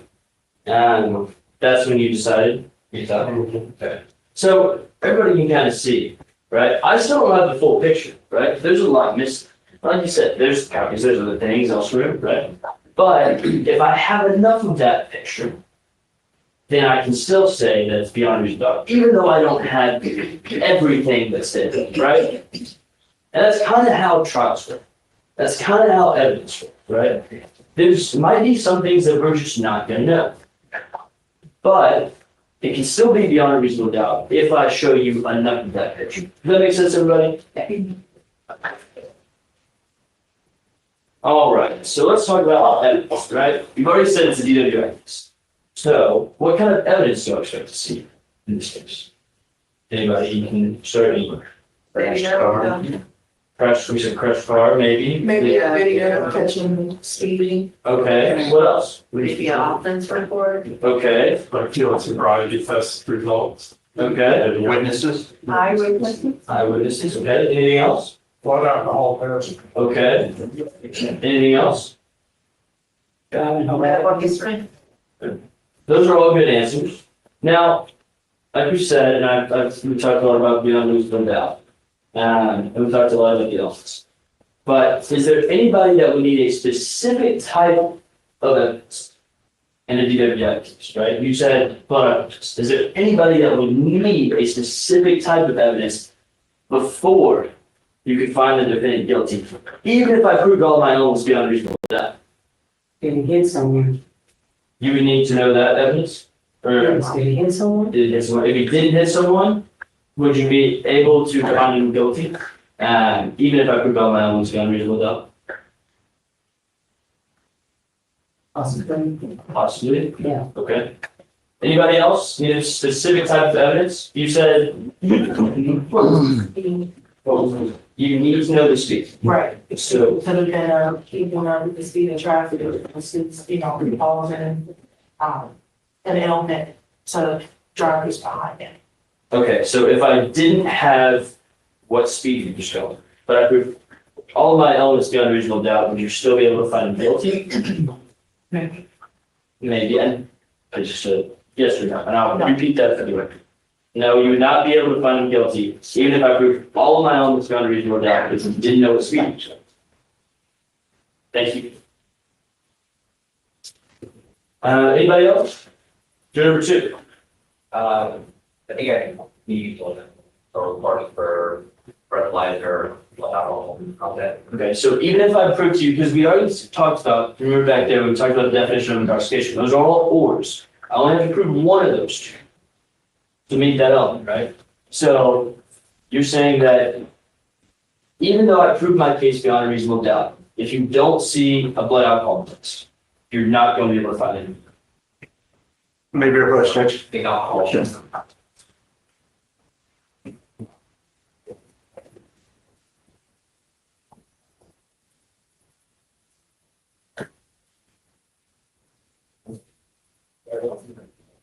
Repeatedly trying to get them to commit to something, you know? Either rephrase it or. I can rephrase that question. I was just trying to clarify exactly what you're saying. Well, in fact, I understand what he's trying to do, which is that he's trying to get, everything. So I think it needs to be reappraised to where it's not a commitment. Those seem commitment questions to me, that would be my opinion. Yeah, great. It's, if you're trying to commit them to something, like you should. All right. She can hear, Judge. She can hear. Oh. Okay. Just.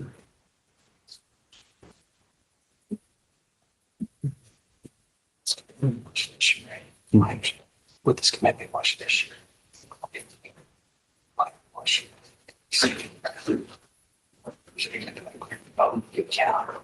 Some reasons I don't see it on. I can't find something guilty. Just so you go, look, I've given all the elements. Can you find them? Yeah. Okay, I just want to make sure. Are you okay with that? The can, I think, is good. I think What would you suggest? it could would be probably better than the can. That's clear as you find them guilty. If all my elements met, just don't keep harping on it. Start getting into the blood, staying on the blood test, or anything, it gets into commitments. You have enough elements. Would you do? All right.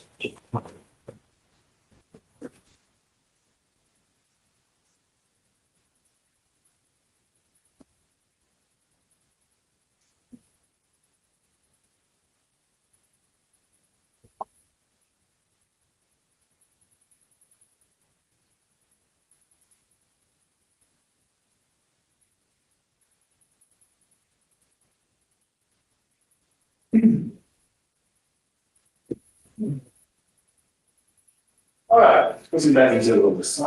So coming back to you. So even if I prove to you beyond a reasonable doubt, been was intoxicated, don't see a specific type of evidence, could you still find the defendant guilty?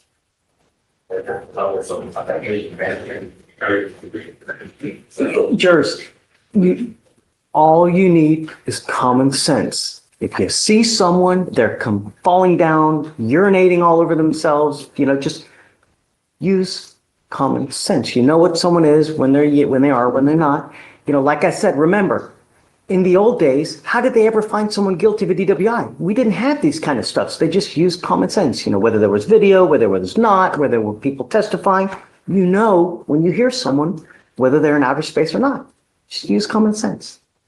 Please. Thank you, Judge. All right, let's move on. Okay, let's talk about witness credibility. So, in the state of Texas, right, no matter what someone looks like when they walk through that door back there and get up on the stand, they all start at the same line, right? Doesn't matter if it's the Joker, Bruce Wayne, Nun, Snow White, or law enforcement, right? They start at the exact same line, regardless of what they look like, how they're dressed. It doesn't matter until they open their mouths on that stand and start talking. Then you can make judgments about credibility. Okay? So, is there anybody here that would give more credence to someone's testimony just because they come in dressed in a uniform with a police officer? Is there anybody here that would give them more credence? Give them more credibility? No? Okay. What about less? No? All right. Okay. Almost finished up here, y'all. So we have in Texas a two-part process, right? The first part is guilt innocence, right? That's what you're here to do. You are only here to decide if they are guilty or innocent. There's only two options. For punishment, you won't be concerned with that. All right? So you'll have no voice in the punishment. Is there anybody here that would be incapable of finding the defendant guilty if you have no say whatsoever in the punishment that he receives? Nobody? Everybody's good? Okay. Anybody else? No? Just making sure. All right. Okay, so for this next question, it's going to be a little different. All right, so here's what we're going to do. It's what we call a scaled question. So what we'll do is I'm going to go down the line. I'm going to say juror number 1, and then you're going to say your answer, say it loudly and clearly so the court reporter can hear. All right? So I'm going to ask, and not yet, but I'm going to ask, how important is it to you that we prosecute DWI cases? All right, here's one. How important is it to you that we, the state, prosecute these types of cases? Right? If it's not important to you, juror number 1, you'd say 1. If it's somewhat important to you, then you'd say 2. Again, you see how that goes. It's important 3, very important 4. All right? So I'm going to go down the line and just say juror number 1. And then juror number 1, you'll answer with whatever number corresponds to your answer. Does that make sense? Everybody got that? Anybody have any questions about that? Okay, great. Let's start. Juror number 1. Juror number 2. 1. Juror number 3. 4. Juror number 4. 3. Juror number 5. 3. Juror number 6. 4. Juror number 7. 4. Juror number 8. 4. Juror number 9. 3. Juror number 10. 4. Juror number 11. 4. Juror number 12. 4. Juror number 13.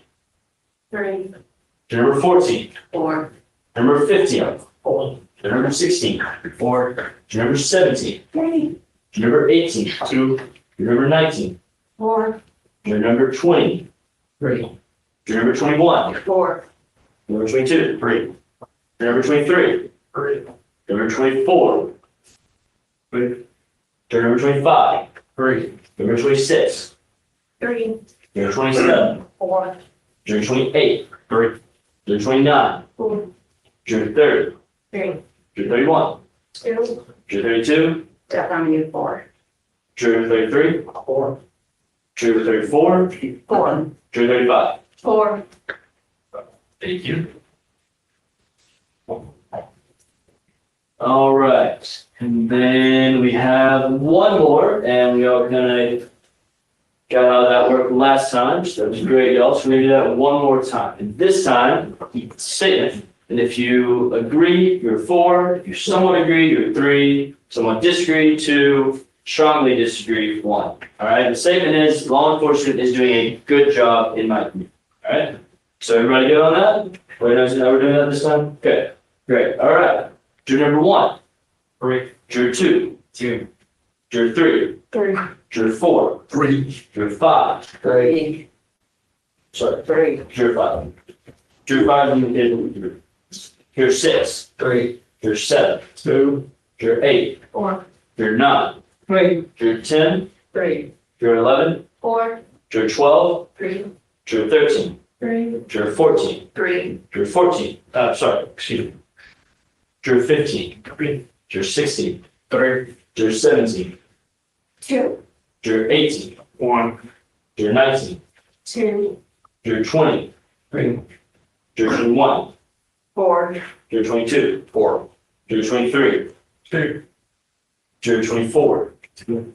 Juror 25. 1. Juror 26. 3. Juror 27. 3. Juror 28. 3. Juror 29. 3. Juror 30. 3. Juror 31. Juror 32. 3. Juror 33. 3. Juror 34. 3. Juror 35. 3. Thank you, everybody. All right, so 2 minutes. 2 minutes, state judge. Just one last question.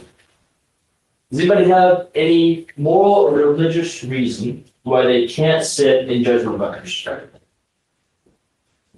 Anybody? No? Anything? All right, well, thank you so much, y'all. I look forward to talking to a few of y'all here in a little bit. All right, thank you.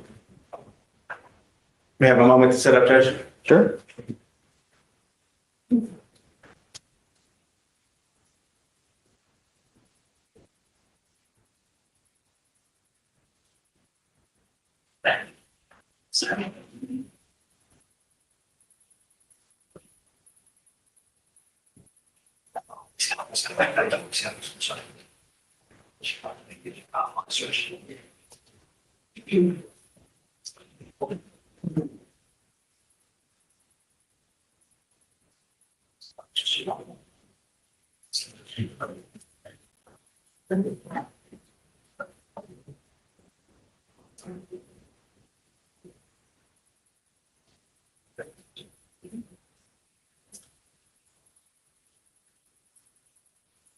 We having fun yet? Of course we are. The answer is yes. It's always fun, right? All right, my name is Ray Vasquez, like I told you. I represent Mr. Gomez. But we'll kind of go through some of the similar stuff the state went through, just probably expand on some stuff some more. Except now it's not working.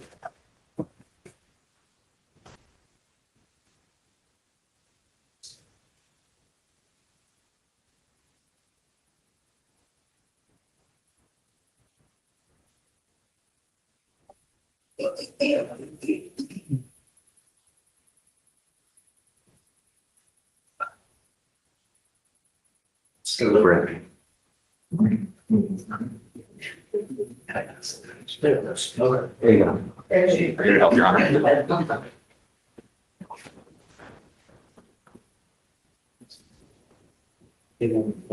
All right. Got a little attitude. All right. Okay. All right. So a couple of things Tom told you. It's the state's burden, right? Does anybody disagree that the state has the burden to prove the case beyond a reasonable doubt? They're going to say, you know what, Ray, I want you to get up and I want you to tell me why your client's not guilty. Right? Is anybody going to say, Ray, I need you to tell me why your client's not guilty? Raise your hands. Go ahead and raise your black card real high. I know somebody's going to say that. All right, jury number 3. You would want to hear what our defense is, right? Even though it's the state's burden and the state's only burden, I could sit here and do nothing, right? Okay, everybody's heard of the Fifth Amendment, right? Right. What is the main crux of the Fifth Amendment? Right to remain silent, right? Anybody watch cop shows? When you see those cop shows, what's the first thing they do when they arrest somebody? Read your Read you your Miranda rights. What's the first word of the Miranda rights? You have the right to remain silent, right? Which means I can sit here and do absolutely nothing, right? Does anybody disagree with me? Juror number 3, you disagree with that? I feel like, even with personal experience, I need to know why the defendant was here in the first place, because there are plenty of people that drunk while under the influence, but what was he doing specifically that got him in this situation? Okay. Well, you understand though that as he sits here today, he is presumed innocent, correct? Okay. Everybody, does anybody disagree with that? Presumption of innocence, right? Okay. So what you're saying is you would have to hear from him in order to make a decision on this case. Is that correct? Yes, I need you to say it loud, please. Yes. Okay. Juror number, I'm sorry, I think you're 14. You said the same thing. I saw your card go up. I would just like to hear the defense, and you, basically trying to debunk basically what the prosecution is saying. Okay, but you understand it's not my burden to do that, correct? Mm-hmm. So if we don't put on a defense, if we just sit there and remain silent and say absolutely nothing, you would still not be able to enter a judgment in this case? I would be able to. Okay. Anybody else feel that way? Juror number 32, you feel that way? Yes. So you would have to hear from the defendant before making a decision? Yes. Okay, and if he doesn't testify, you won't be able to make a decision one way or the other? I think I'll be able to, but I still want to hear the other side. Okay, I'm sorry to do this to you. Anybody who's married? Where are my married people at? All right, so juror number 32 just gave us a perfect example of what I think, or maybe, or something like that. I think somebody earlier had said maybe, right? All right, all you married folks, and even if you're not married, you have a partner or whatever the case may be, your partner says, I want to go to Vegas this weekend. I want to hang out with the boys, right? And you say, were you going to be faithful? I think I can. Or I think I will. Or maybe, right? Are you going to be satisfied with that answer? No. Right? Nobody's going to be satisfied with that, right? You want to know, right? I'm sorry to do this to you, but we need to know. Okay, so I need either a yes or a no from you. So if the defendant doesn't testify, would you be able to complete a finding in this case? Or would you require the defendant to testify, I guess is what I'm saying. Yeah. You wouldn't require him to testify? Okay, is anybody that would require him to testify? Raise your black real high. All right. So it's the state's verdict, right? Which means they have to prove everything to you. Everybody understands that, correct? But All right. Unless proven what? So he's presumed innocent unless proven guilty, right? That word is important to me. Unless, right? It's not until. Everybody thinks it's until, right? Until means he has to be guilty, right? It's unless proven guilty, which means the state has to prove it to you beyond a reasonable doubt, right? Everybody's good with that? Yes. And they have to prove what part of their complaint do they need to prove? Just a little bit of it, portion of it, or all of it? Anybody? All of it, right? Not just each one, and you can't just say, yeah, I think that's true. It has to be, each element has to be proved beyond a reasonable doubt, right? Juror number 10, I see you shaking your head. Yes. Am I correct in that? Yes. Thank you. Okay, so y'all seen these signs on the road, right? Everybody's seen the signs there everywhere, especially come 4th of July weekend, Memorial Day weekend. We just see those things, the text off signs come up and they're just automatically saying, drink, drive, and go to jail, right? In fact, the prosecutor even told you, kept saying drunk, drunk, drunk, drunk, right? Drunk is not the law, ladies and gentlemen, right? Drunk is not the law. The law is driving while intoxicated, right? So drink, drive, go to jail, that's incorrect, right? is it still legal for you to go out, have 2 glasses of wine or 2 beers at dinner and still get behind the wheel of a car?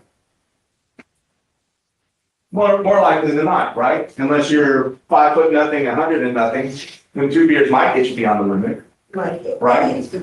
But 2 beers, alcohol has raises your blood. 1 beer or 1 glass of wine or 1 shot raises your alcohol level 0.02, right? Objection, Your Honor. You're stating the jury. Can we approach? Hold on, what was your question? What was your question? I was explaining how alcohol affects the body. Raises the blood alcohol 0.02%. What's your objection?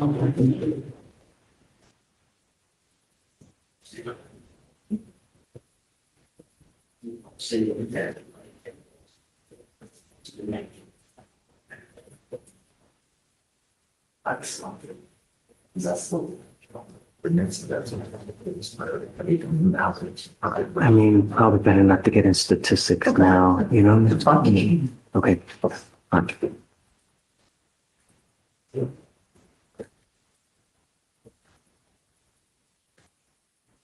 All right, so based on your weight, size, all that good stuff, you could potentially be okay with 1 to 2 beers or 1 to 2 glasses of wine. Does anybody disagree with that? It goes by your weight.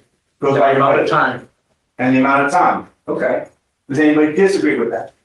Yes, sir. Jury number 22. Yeah, unless you're disagreeing with what the state said earlier, there were 3 elements, only one of which needed to be proven. And the other 2 have nothing to do with measured alcohol content. Correct. Right. So But yeah, I'm sorry. And I'll clarify for you. Yeah. Okay, so the prosecutor kept saying drunk, drunk, drunk, right? Do most people, on average, with 1 to 2 drinks, are they just completely drunk, falling over, staggering, can't speak, anything like that? Right? No? I don't drink alcohol. Or you don't drink at all? I can't. So if you have a whiff of alcohol, you might feel that way, right? If I have a couple of sips, my brain, I'm out. Okay. All right. So it depends, right? But on average, 1 to 2, you're not going to be stabbing all over your plate. So you're not going to be urinating yourself, anything like that, right? So there are exceptions, of course. But for the most part, most everybody's not going to do that way. Does anybody disagree with that? All right. So again, drive sober or get pulled over, drink, drive, go to jail. Drink, drink, drink, and go to jail, right? That's what we've all been taught, and we know that's not the law. It is not illegal to drink and then drive, as long as you're not intoxicated. And as Juror 22 pointed out, there are 3 ways to prove intoxication. Right? The state told you what those 3 ways were. They don't have to prove all 3 of them. They just have to prove 1 of those 3, right? But like what was your number again? 27. She has 2 sips. She might lose her mental faculties, right? She might lose her physical faculties, right? So that would be enough for her to technically be intoxicated under the law, even though she may not be drunk, as the prosecutor kept saying. Does everybody see the big difference? Right? Does anybody disagree that there's a difference between intoxicated and drunk? All right. All right, so going to my drinking patterns, going to juror number 27 again. Juror number 27 said she doesn't drink at all, right? So she would be a D or an E. Okay. Now, sometimes we have to cover your alcoholics. It would be E's, right? Okay. So I'm going to go down each line, all right, and you're going to tell me what your drinking patterns are. And just go from there. So A, you drink regularly. That doesn't mean you drink every day or anything like that. But like me, Easter weekend, I had a few beers over the weekend. Everybody was over at the house. We were by the pool. I had a couple beers, right? I would consider that regular, right? Occasionally, only on social events, things like that. Rarely, you know what? If I feel like it, maybe I'll have a sip or 2. Never, like juror number 27, or not anymore. Okay? Everybody good with that? Juror number 1. C. Juror number 2. B. Juror number 3. B. Juror number 4. E. E? E. Juror number 5. C. Juror number 6. B. Juror number 7. C. Juror number 8. A. Juror number 9. C. Juror number 10. B. Juror number 11. B. Juror number 12. E. Juror number 13. A. Juror number 14. B. Juror number 15. C. Juror number 16. C. 17. C. 18. A. 19. C. 20. E. I'm sorry? E. E? E? E, yes, E. Juror number 21. C. C. Juror number 22. C. Juror number 23. E. Juror number 24. C. 25. B. 26. C. 27. B. 28. I'm sorry, what was you saying? D. She's my 2 sips and she's out. I'm sorry. That's all. You were self-admitted to it, so, you know, I mean. 28, I'm sorry, what was your answer? B. B. 29. 29 was A. 30. B. 31. C. C. C. 32. A. A. 33. A. 34. A. 35. B. Oh, my partner's in the back. Except for 27. We gotta hang out after this. All right. I don't want to get too specific on any of this, but has anybody ever had any issues with an accident while they've had alcohol in their system or an arrest? Or has anybody dealt with alcoholism? If you don't feel comfortable talking about it up here, if you want to approach afterwards, just raise your placard card and we can talk about it at the bench afterward. If not, if nobody's had any issues, then I'll just move past this. Anybody? Personal issues. Personal issues, correct issue. Okay, turn number 2. Which one? If you mind, or do you want to approach afterward? Approach after. Okay. Turn number 13? After. After. Okay, anybody else? 20 and 32? So I've got 2, 13, 20, and 32. Approach afterward? Is that what y'all want to do? I don't. Okay. Alcoholism. Alcoholism? Okay. And 20, did you want to approach afterward? Alcoholism?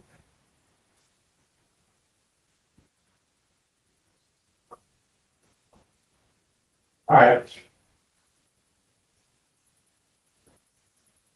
Who's heard of MAD? Mothers Against Drunk Driving. Raise your hands if you heard of the class.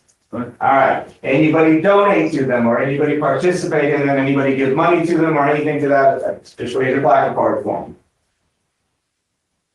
them. 15. Donate? Family, yeah, Family? my wife did, Okay. but we did. Gotcha. Anybody else? All right. All right. Now comes the fun part. I'm gonna knock you out. Who's a cop? I know somebody in here is a cop, probably. Anybody? Police officer? Nobody's a police officer? Former police officer? All right. Anybody have family that's a police officer or a district attorney? Turn number 2. You have family? Brother? Okay. Anybody else? Juror number 7. Uncle. Uncle. Juror number, anybody else on the first row? Juror number 9. Yeah, cousin. Cousin. Juror 21. Cousin. Cousin. I saw another placard on the second row. Anybody else? Juror number 29. Uncle. Uncle? Yeah. Okay. So, going down the line, juror number 2, with your brother being a police officer, would you automatically feel like a police officer is automatically credible, and would you give more weight to the testimony of a police officer in a situation like this? I feel like I would, because they had training.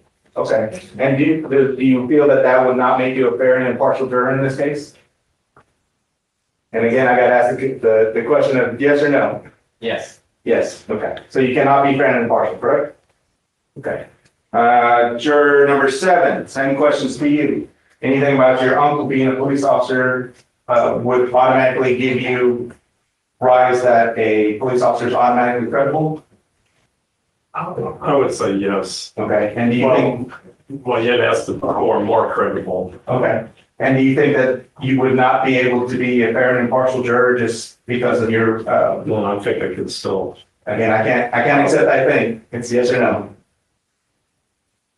Repeat your question. Do you feel you would still be able to be fair and impartial even with the relationship you have with your uncle? Yes. So you can be fair and impartial. Number 9. Yes. Yes, you can be fair and impartial. 21. We'll be fair and impartial. Okay. Yes. And 29. Yes? You said it was your uncle, right? All right. Anybody related to or ever been a prosecutor in this county or any county? I know I've got Harris County up there, but any county, anybody related to or been a prosecutor themselves? Raise your hands. All right, no. All right, big deal. Anybody been a defense attorney? Who's my lawyer? Where's my lawyer? There he is. What kind of law you practice, juror number 1? Corporate. Corporate law? Yeah. Okay. All right. Wow. I gotta make the font a little bigger on that. Presumption of innocence. I know I harped on this early on. I'm gonna harp on it again. Why? Because it's extremely important, right? 0 being completely innocent, 10 being guilty, and he's here for a reason, so he's got to be somewhere in the middle. Maybe he's guilty, maybe he's not. I'm going to ask you to give me an answer based on 0 to 10. Just that answer, okay? Everybody understand that? So 0 being completely innocent, you're going to automatically assume he's innocent. 10, you're going to think he's guilty already without ever hearing any evidence, or you can fall somewhere in the middle. All right? Any questions on that? I don't either. I don't know. Okay. So I'm going to ask you. How do I know? Or just because you're saying because he's here? I'm asking, that's what I'm asking you. So just, I'm gonna ask you. I don't think that's a fair question. No, it's not. No, not gonna work. Okay. So they're automatically assumed innocent, correct? Right? Did everybody understand that? There's a presumption of innocence, right? Under the law. Under the law, there's a presumption of innocence. I'm asking you your personal feelings, whether or not you can go a 0, or you're gonna be at a 10, or somewhere in the middle. I have no evidence. As it stands right now, sir. I have no feelings about it because I'm. Okay, so you would be a 0 then, right? No, I don't think he's presumed innocent. I don't think he's presumed guilty. Okay, you understand that the law requires that there's automatically a presumption of innocence, correct? Even as we sit here right now, he's presumed innocent, right? That's the law. Do you understand that? You're asking me to say what I think about this case when I hear. I'm asking about the presumption of innocence, right? So. We're here because of this case. Correct. So I'm asking. And you're asking me how I feel about his guilt or innocence. Correct. About what the law says. No, I'm asking how you feel about the law and whether or not you can give him the presumption of innocence as we sit right now. About his guilt or innocence. Right, as we sit right now. That question. Okay, as we sit right now, I'm asking for either a 0, a 10, or somewhere in the middle. Okay, does everybody understand that? Yeah. Okay. And what's your number, sir? 23. 23. Thank you, sir. All right, juror number 1. You're up. Juror number 2. 5. Juror number 3. 5. Juror number 4. 0. Juror number 5. 2. And I'm sorry, that was a 2? Yeah. Juror number 6. 0. I'm sorry, Ray.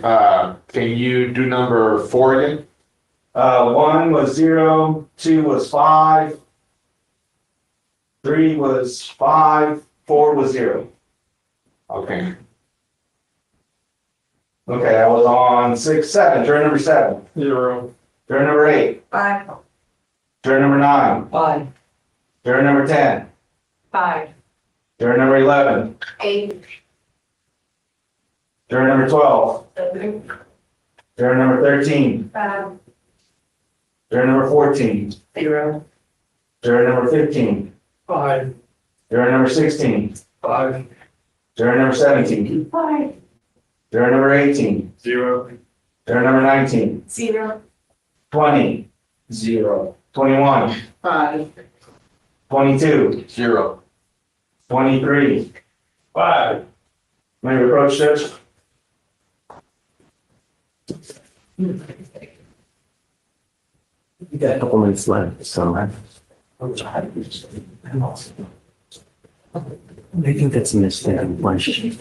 You know, it's a misleading question because people like to be fair. They don't understand the question. They're going to say, oh, because I want to be fair, like right in the middle. You know, a lot of people didn't understand the question as well. So they're arguing with you, they just don't understand it. You know? I don't know if you've lost anyone yet, and so we can't do it for that. People don't understand it, and they clearly had like 4 to 5 people that didn't understand it, even if you tried to go over it 3 times. So I mean, continue with it. Let's just continue with it and go. Okay. We'll bring them up. I don't think it lost the man.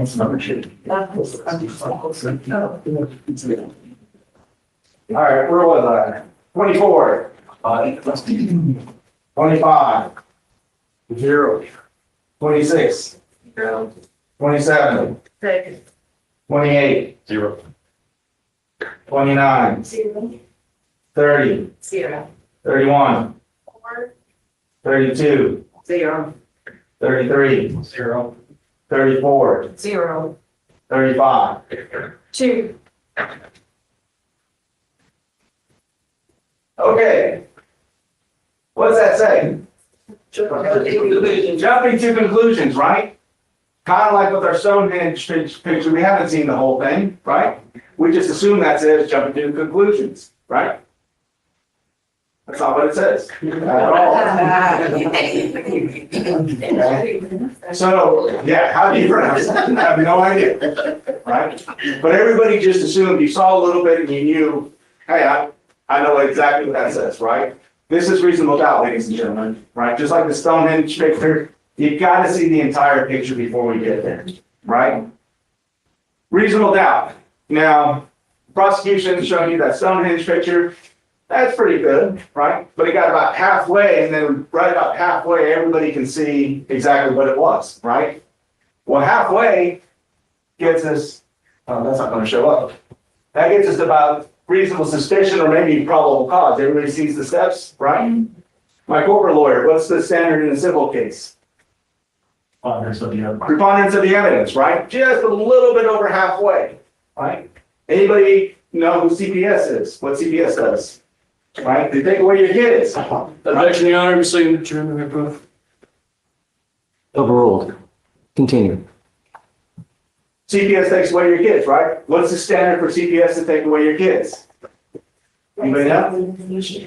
What's the standard as far as proof is concerned? Clear and convincing evidence, right? So right between preponderance of the evidence, my civil lawyer over here, which is when you're arguing about money, you just got to be like a little bit above what the evidence is a little bit there, right? Take away your kids, it's a little bit further, but to find somebody guilty, you have to get 2 more steps, right? Everybody see that? Right. So you got to get beyond clear and convincing, which is take away your kids. To the next step, reasonable doubt, even if they get to that step, they still have to make it to the next step, which is reasonable doubt, right? You have to get all the way up that staircase. Does anybody have a problem with that? Does everybody understand that?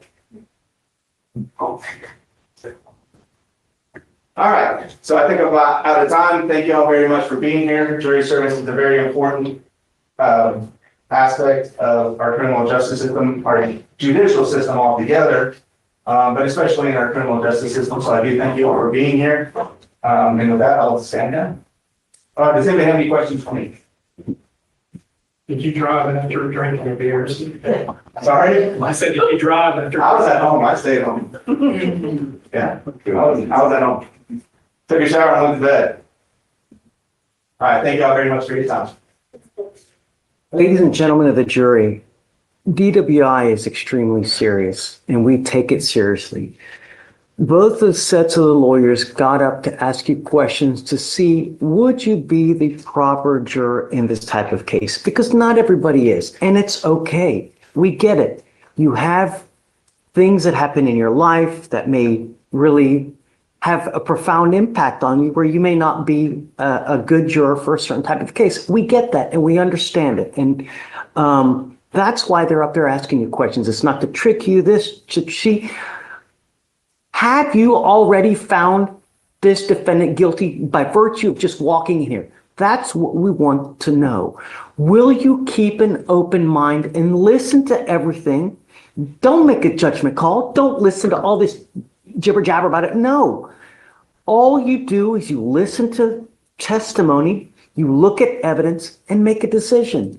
I told you at the beginning, it's not rocket science. We're not asking you to do Pythagoras theorem. No. Listen, in your gut, you will know when someone really knows what they're talking about, and just make a judgment call. That's all there is to it, right? If you have things that have so impacted you, okay, let us know. We'll bring you up individually. We'll talk to you. And if you're not the best juror, that's okay. Perhaps you are for the next case. With that, lawyers, come on up. Let's do it.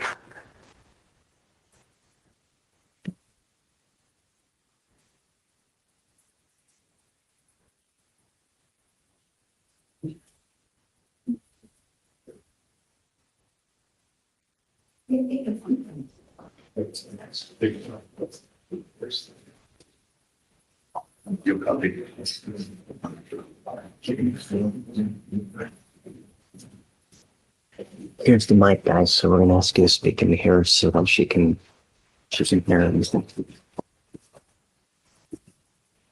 Okay. So,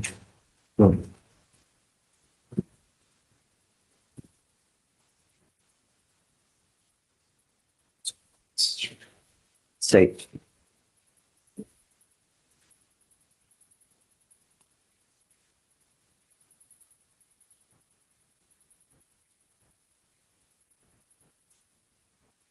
ready? Okay. Do you guys have any challenges for cause? Oh, I guess let me start out in the outset.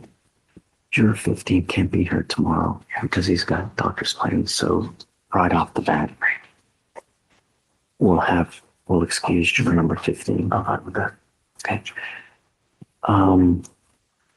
Did you have any full cause?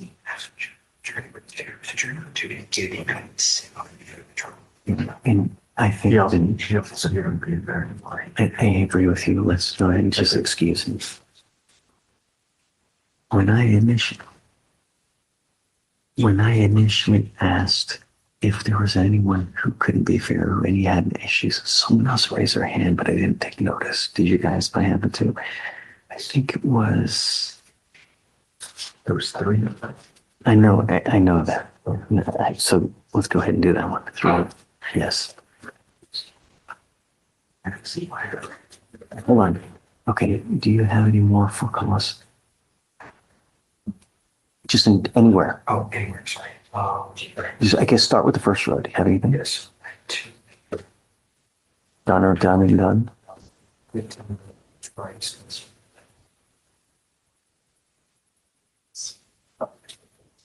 That's it. That's just for cause. Or did you have any others that you have any issues with? Yeah, I mean, of course, she was and I'm going to take one from here from yes. Okay. 14 and 32, same thing. 14 and 32. The same reason. The last string. Hold on.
of the veneer.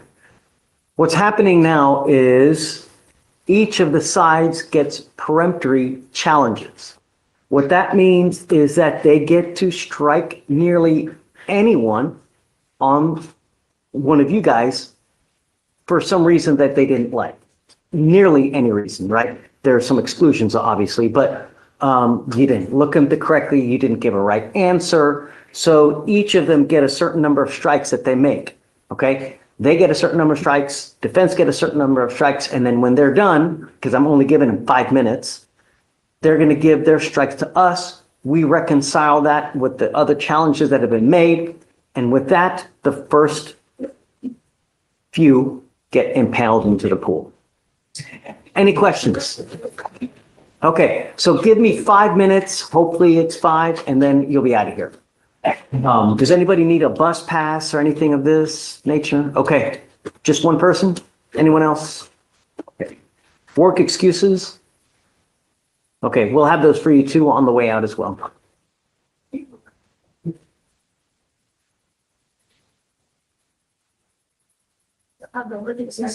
Yeah.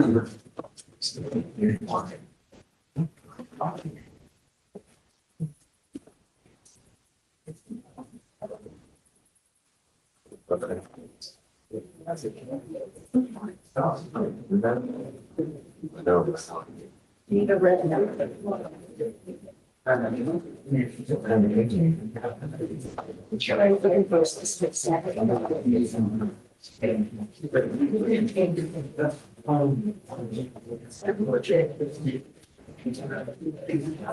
It's just hot in here. You hot? You got that heater on? I got a fan.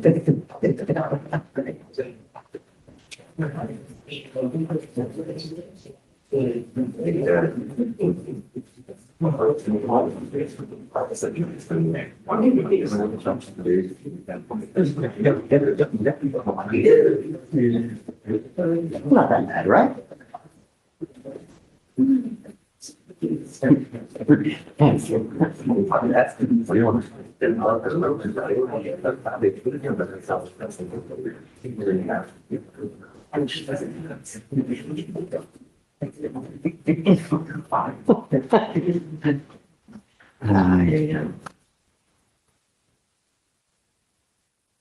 Yeah.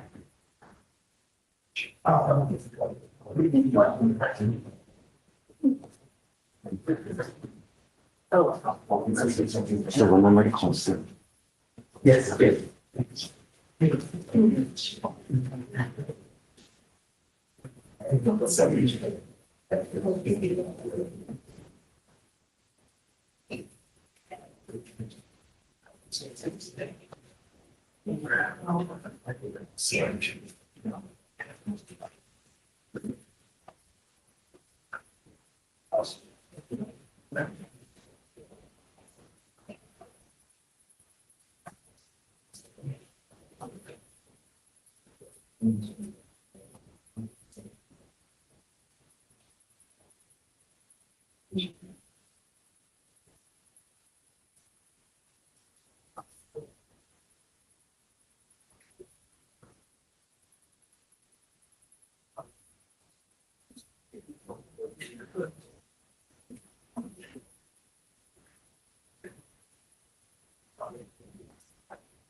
All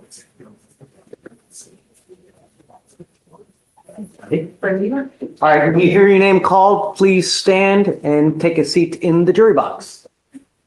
Oh, wait, hold on. Just your number. Just number. Just number, no name. Okay. Juror number 4. Can you please rise and come to the jury's box? You've been selected. Juror number 10. Juror number 13. Juror number 14. Juror number 16. Juror number 17. And juror number 19.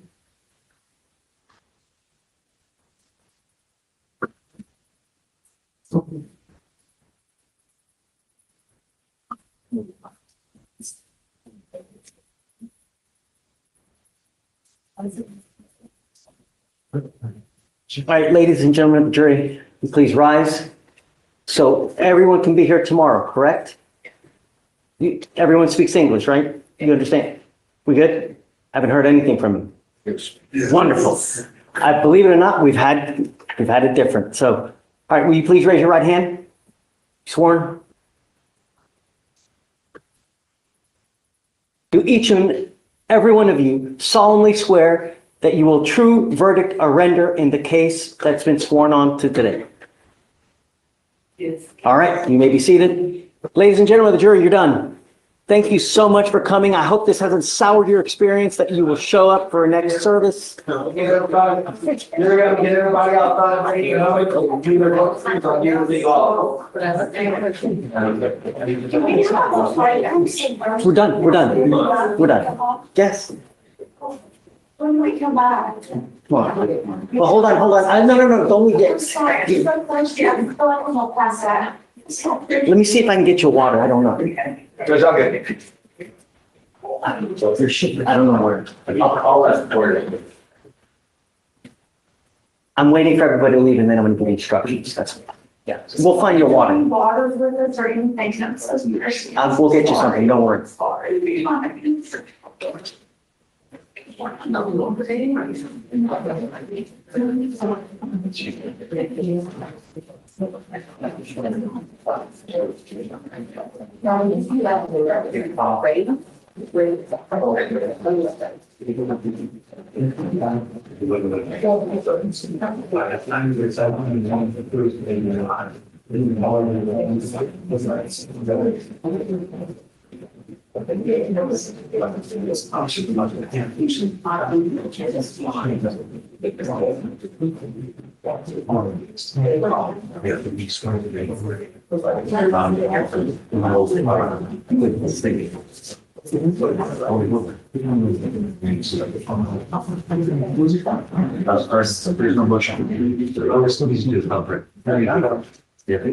Operational company, they're not operations.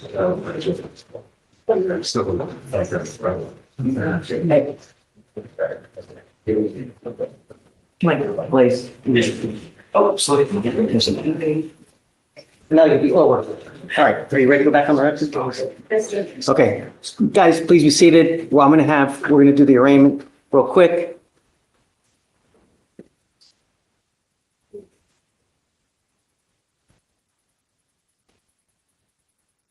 Are you ready? Yes, Judge. Guys, please rise. And cause number 2532700 in the Harris County Criminal Court at Law number 5, in the name and by the authority of the state of Texas, comes now the undersigned Assistant District Attorney of Harris County, Texas, on behalf of the state of Texas, and presents in and to the Harris County Criminal Court at Law number 5 of Harris County, Texas, that in Harris County, Texas, Odir Alberto Gomez Santa Maria, hereafter styled the defendant, heretofore, on or about October 6, 2024, did then and there unlawfully operate a motor vehicle in a public place while intoxicated, against the peace and dignity of the state. All right, which the defendant pleads? Innocent. Okay, please be seated. Ladies and gentlemen of the jury, we are done with you guys for today. We will reconvene tomorrow back at 8:30 in the morning here. We have a jury room out there. I will have Deputy Echegoyen as your point of contact. If you have anything that you need, any questions, comments, anything, he will be your point of contact. You can ask him and we can always remedy any kind of situations. When you out there tonight, please do not do any independent research. Do not talk to yourselves about this case. Don't do any investigations, anything like that. We just want you to come in tomorrow, listen to the evidence, and then make a judgment call after both sides have closed. Anyone have any questions? Okay, so we're in recess for now. We'll begin tomorrow. As soon as all of you here tomorrow, 8:30, we'll begin the testimony, okay? Oh, where's my other deputy? Probably not. Okay. Guys, please seated. You have to give me a second. Let me get my other deputies giving excuses and then we'll escort it back. Okay. There he is. All right. Right for the jury. All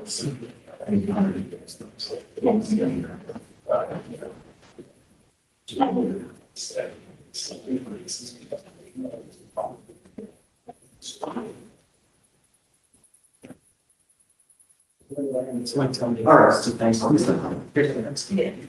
I just told him. All right, guys, let's start. Ready? All right, Yes. Vito, come on up. Judge, I have somebody with a bond violation. Mr. Palacio said tested negative when you sent him yesterday. Okay, so just admonish him not to miss again. Okay, I will. Miss Emma Lynch, the one that we had multiple conversations about who's going into patient, you need to set a bond for her because she doesn't have a bond and she's still waiting to be sent to a bed. So I'm asking for a PR bond simply because you're going to stick her back in jail if she screws up anything anyway. She's going to treatment. Right, but she has no bond set on one of her cases. They did. Emma Lynch, do you have the cause number? Brad, you ready? Yeah. 2527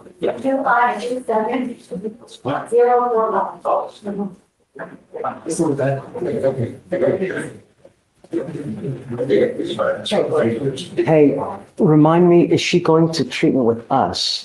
Right, do you have release instructions not to release anywhere but to Hue, right? Yes. That's what's in the contract, but I think. I need my own order from either defense or state, like a Harris County General Release Instructions. I don't.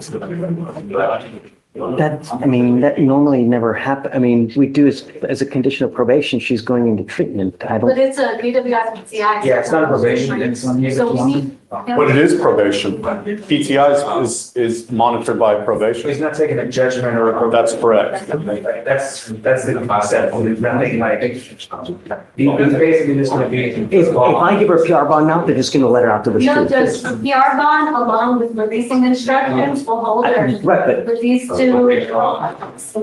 who's gonna create the, So. I didn't quite understand, but I need the actual instructions signed by you that are given to you by the state of. So in other words, I have to draft a proposed release instructions. I'm fine with But there's, that. no, but there's, talk to Ms. Strong here, because there's a form that's already out there, so you don't have to reinvent the wheel. Ariel Strong, she works that? at, she works with the PDO's office, yeah. And do we have, we did, we did one today. What was the case that we did one on? It was,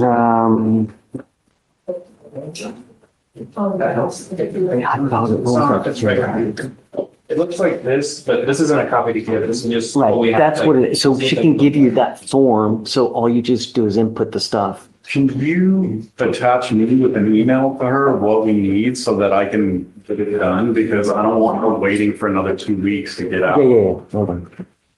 And then attach, I guess, Blake. Yeah, so we're I'll not attach just all communicating amongst ourselves. Because I think she's pretty certain she'd ignore me if I emailed her or called her. No, yeah, yes. Sorry. Thank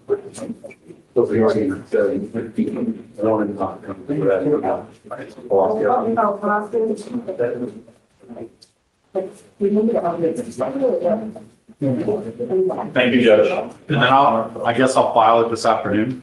Do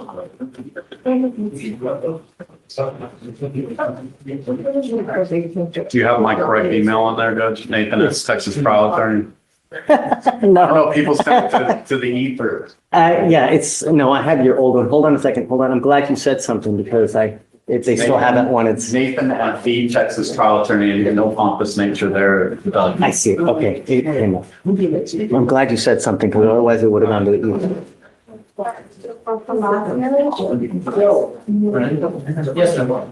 Whatever. Okay. Josh, thanks for being patient. Yes, sir. So I've got Francisco Garcia on docket today. Okay. So it's a jail assault accusation. The complainant is. But I had, you had him. The jail assault? Was that a co-defendant? So I don't know. I've been able to talk to the chief. I've got Francisco Garcia. Francisco Ochoa. Oh, okay. So there's two Franciscos then, that's why. So you said Garcia. Right. Yes, sir. So I was gonna check with chief. Haven't been able to get a hold of. They were gonna evaluate. The complainant just picked up a new robbery and burglary case, so they were gonna evaluate without opinion. is he in jail? He's not. He was on his other felony case, but that was just. So do we need to do conditions or does he have conditions already? I believe here. So when I was first reported, he was in custody, I believe. So I believe he's not, he's waived today, Judge.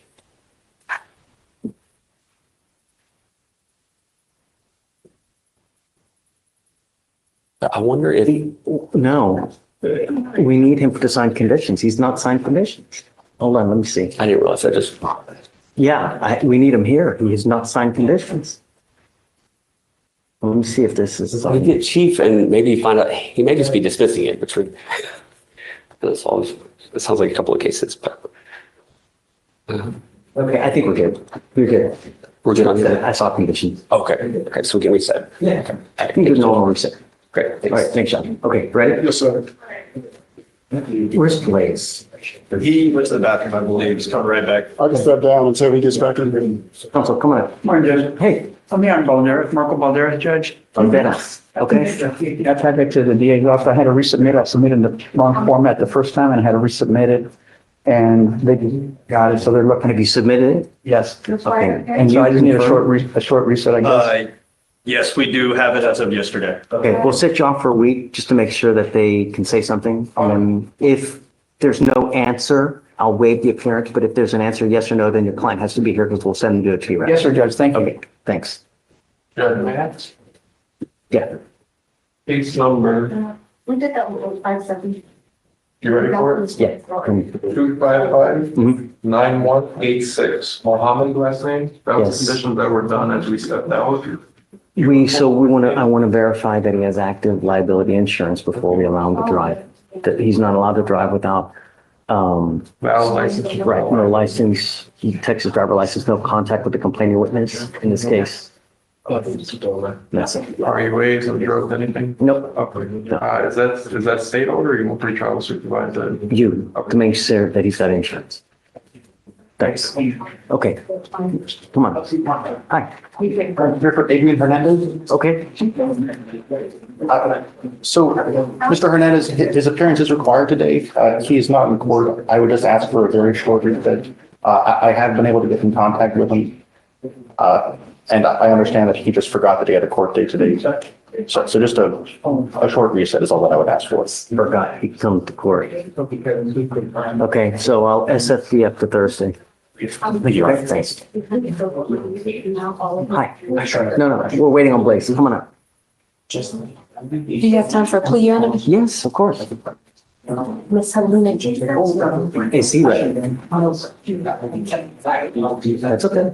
Ms. Johnson. Be ready on our Donda. Oh, you too? Okay, I just need to make sure that they're ready and then we'll do this. Oh, you're flying up. And then Ms. Hudson has a plea as well. Okay,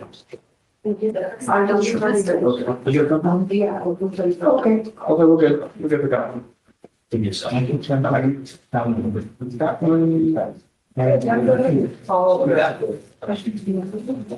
Do you have, there should be another one too, right? No? No, just the one. No, but she has a plea as well. Oh, yes. Is that a DWI as well? Getting the thumbs right now. But is that one a DWI as well? Yes, they're both first. I'm gonna do them both. Okay, so maybe this one. Yes.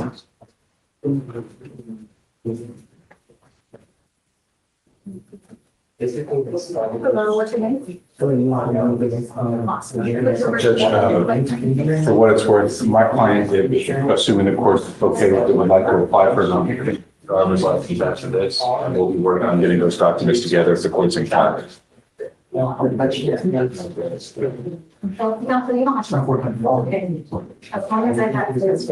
don't know about doing a time served. He just had one dismissed and he's back now, right again with another DWI, and it's a point, and it's above a 15. I mean, really? We're still going to continue to do the same thing over and over and over? No, I know you're saying no, but here you are yet again. You had one dismissed, a year and a half ago. Now you're back on another one. It's above a 0.15. If you gave him, if you got an occupation, the court could order some level of treatment, Judge. He has to do treatment as part of it. So what we do is we'd have him TRAS'd, but if I accept this, I'm sticking him with the fine. I'm not going to let him go without the fine. Would you impose a fine on the probations? No. Let me talk. Talk to him. It's 4,500 as well, too. No, I'm sorry, 6,000. Yeah. Are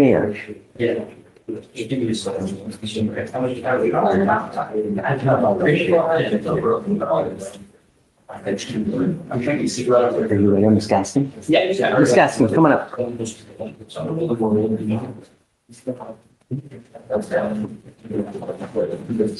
Good morning, ma'am. Good morning. You were charged with driving while intoxicated. You were facing up to a year in jail and or a $4,000 fine because of the high blow. You have worked out an agreement where they're offering you 3 days in jail with credit for the 1 day that you've done. You need to understand that you're entering into a very important agreement today where this DWI will go on your record. It's going to be there for the rest of your life. This is serious business because if you ever get pulled over again and you have some kind of funky smell, whether it's alcohol, whether it's dope, anything, it's probably not going to go well for you because they're going to look that you have a prior DWI. And do you understand? Yes. So I would never, even if you've had a sip of alcohol, get into a car because you're begging for trouble. We all make mistakes, but when you continue to make mistakes that you endanger other people's lives, the sentences get longer. The costs go skyrocketing. You understand? Yes, I do. So there is a $6,000 surcharge that would tack on because this is a 0.15. I'm going to waive it for you today. If you come back with another DWI, get ready because it gets a whole lot worse. Not only that, from now on, It's a minimum of 90 days in jail. You pick up another one. Do you understand? You're giving up the right to a trial, right to compel witnesses to testify on your behalf, confront and cross-examine the accusers. If you're not a citizen, there are possible immigration consequences. You can be deported, excluded from the country, denied naturalization under federal law. You give up the right to appeal. Once you plead guilty, this will go on your record. You can never take it off. Is this what you want to do? I'm saying. Okay, how do you plead to the offense, man? Guilty or not guilty? I'm going to find you guilty. Send it you to 3. Is it true or untrue that you had a 0.15 or above? It's probably true. Okay. Jury enhancement. Okay, I'll send it you to 3 days in jail. Credit for the 1 day that you've done. I'm going to suspend your license for 90 days. Do not drive until you get a license. I'm going to waive your supervisory fee, but be careful. You come back on another one, it's going to cost you an arm and a leg. Do you understand? For $50, an Uber, take you wherever you want to go. $50. That's what I'm doing now. Good. Good luck to you. Yeah, and I do have a question. There is something weird with her license. We're unable to get a status of her license. Yes, absolutely. I think state did just a few minutes ago too, and they couldn't do anything. Gaskin is the last name. I don't know. You know, that's something you may just have to call DPS to figure out. You have your license number, correct? Yes.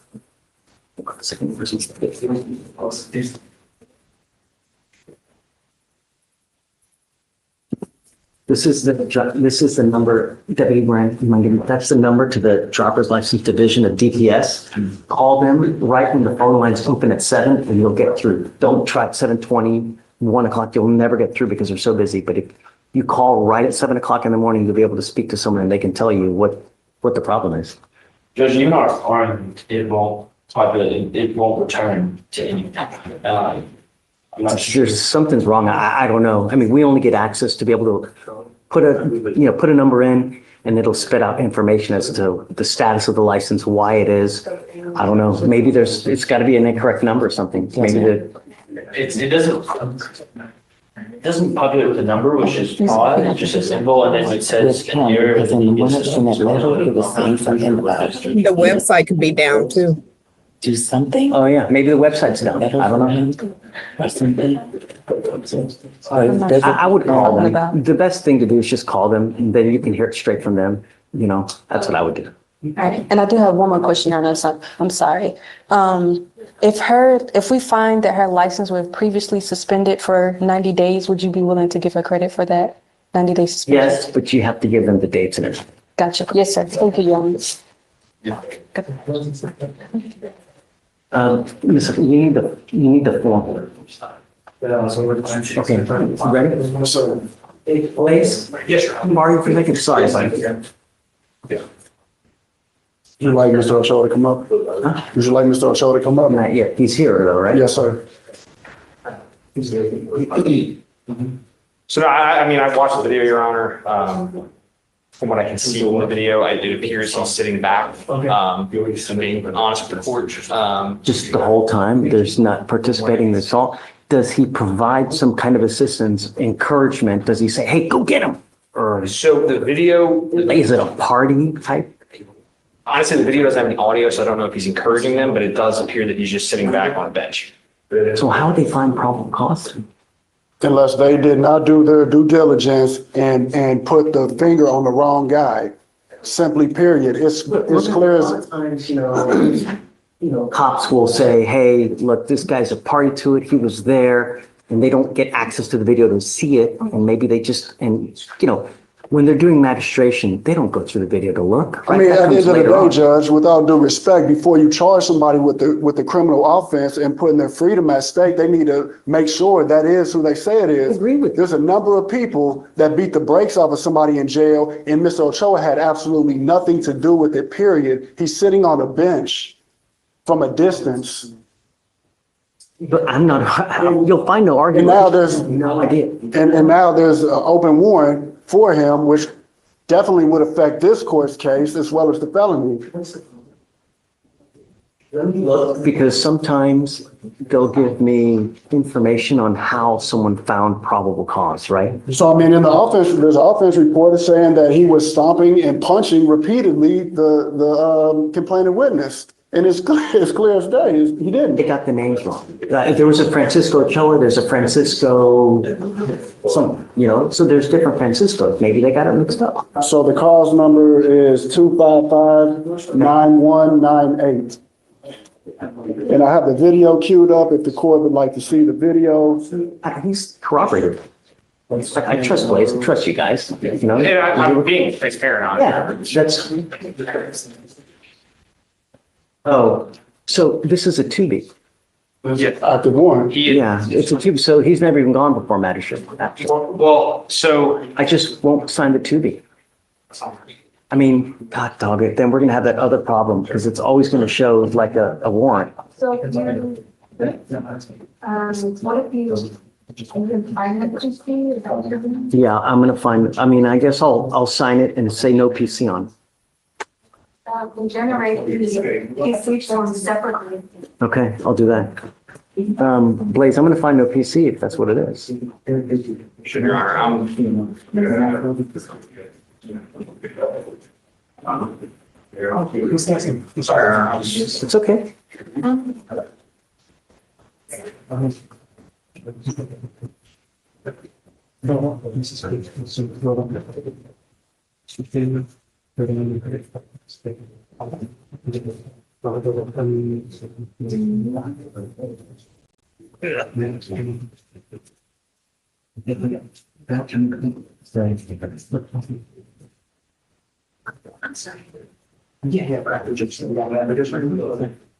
Right. I'll reach out to Melanie before it's missed. I mean, I've looked at it, being candid here, me and Brad have talked about it. And I've reached out to Melanie, and I'll have an in-person conversation. Yeah, do it sooner rather than later, because it's gonna show always warrant status until it, gets dismissed, right? I'll find no probable cause. It would just be defendant discharge. Is that right? Yes, Judge. Okay, so that way, because I don't want them to get pulled over and someone says, okay, so it'll show defendant discharged. It's not dismissed at this time. Yeah, they have to dismiss it for it to really go away. In order for the warrant summons to generate, we have to take it to grand jury and get it done. And I'm not saying we're doing that, I'm just saying that's how the warrant will generate. So I'll find no PC. Okay, all right, thank you, Judge. Thanks, Rich. Thanks. I'm I'm sorry.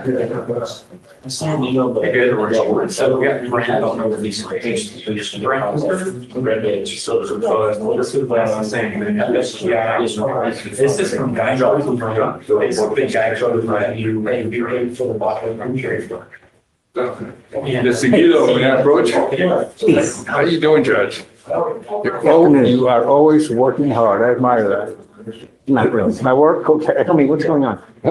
I have Julio, Wilfredo Perez Gomez.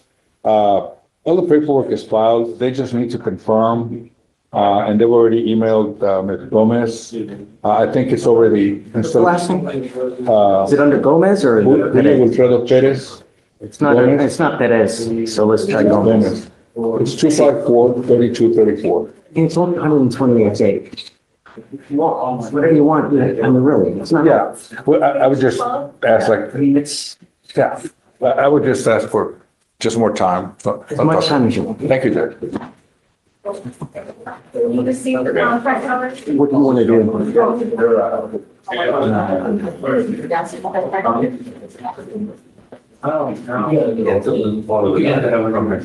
Is that Miss Cassidy? Yeah. Anyone have Miss Hudson's phone number? All right, well, we got regularly set. Yeah. Was it? Oh, Miss Hudson? Okay. 28 all night. What do you want to do? Probation, okay.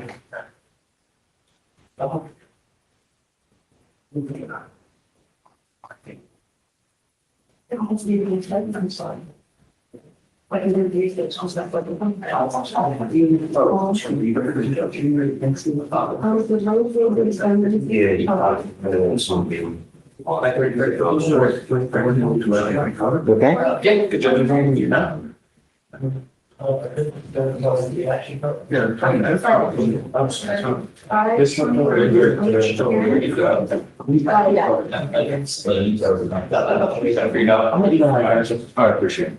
So it's. Are you gonna have a motion now? Council for reset. Oh, sure. Is there some place? I'm waiting for- I don't.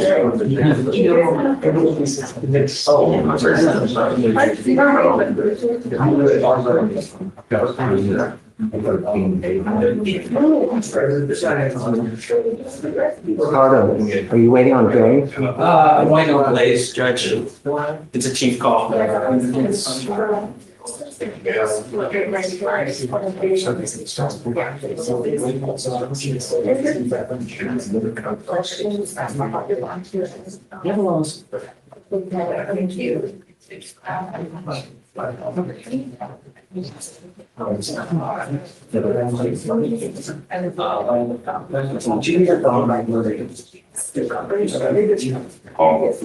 Thank you guys for that.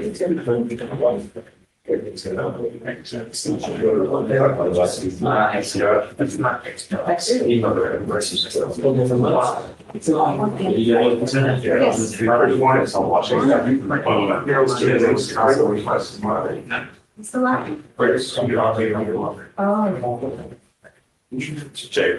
All right. Yeah.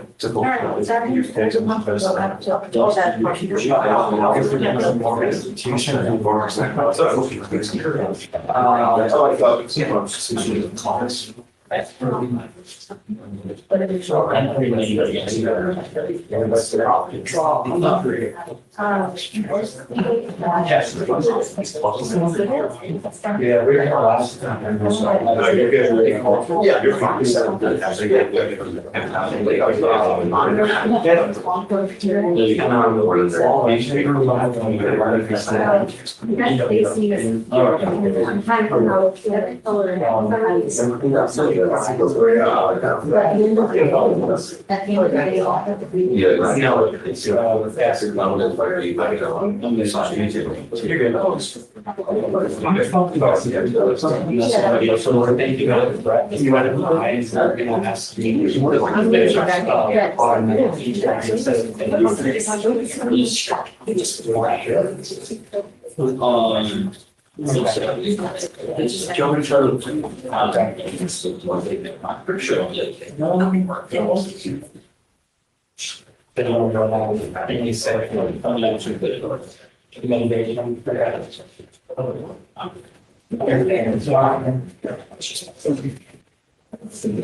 I haven't finished all this. This is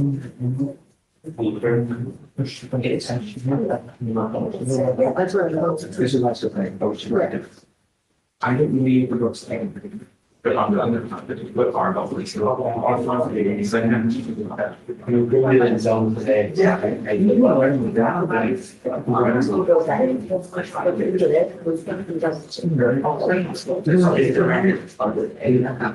Now it's those stuff they almost say that. You don't. You don't need this feature. You got to come involved. Yeah, she. You pretty much.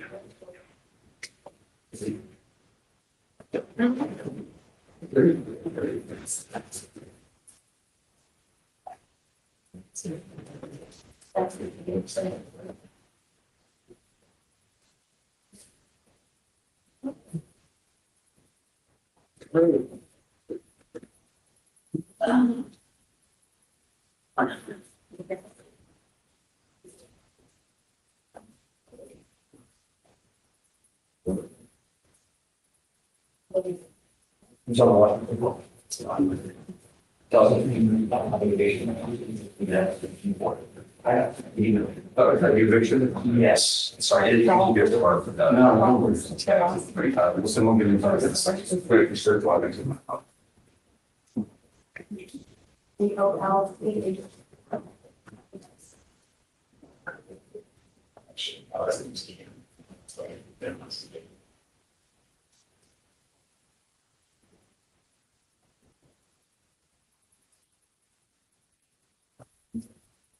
Oh, okay. I'm gonna do this. Yeah.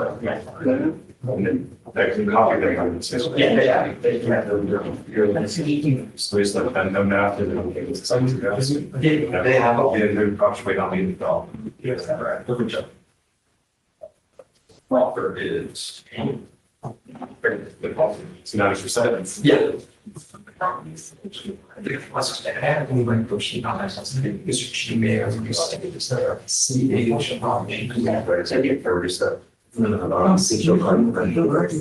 Counsel, do you need me? Yes, John.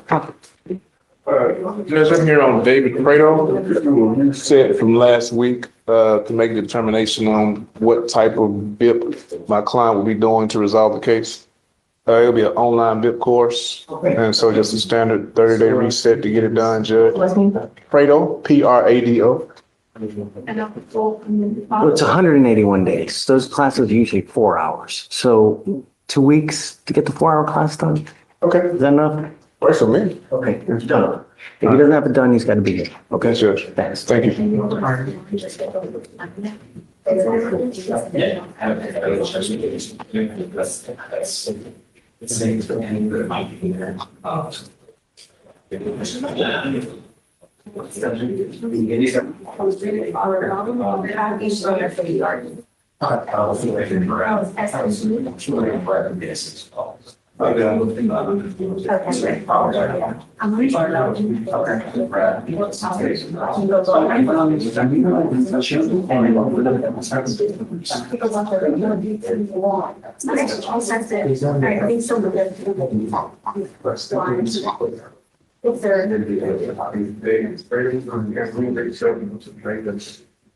I mean, the way it is, send me the numbers. I decided to do the data.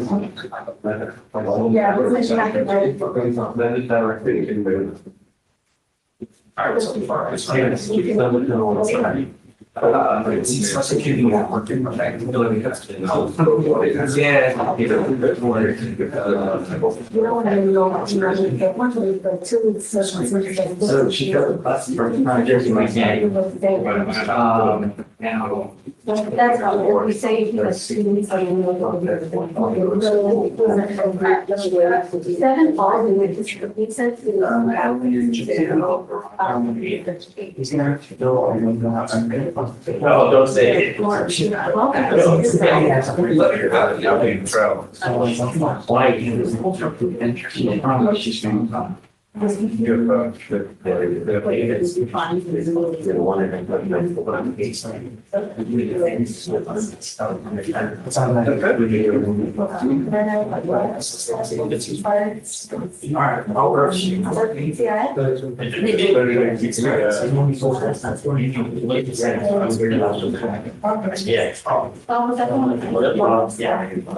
Yes. Morning, or good afternoon. Hi, we have Brent Whitler and Dardo Goffman. Serenity now?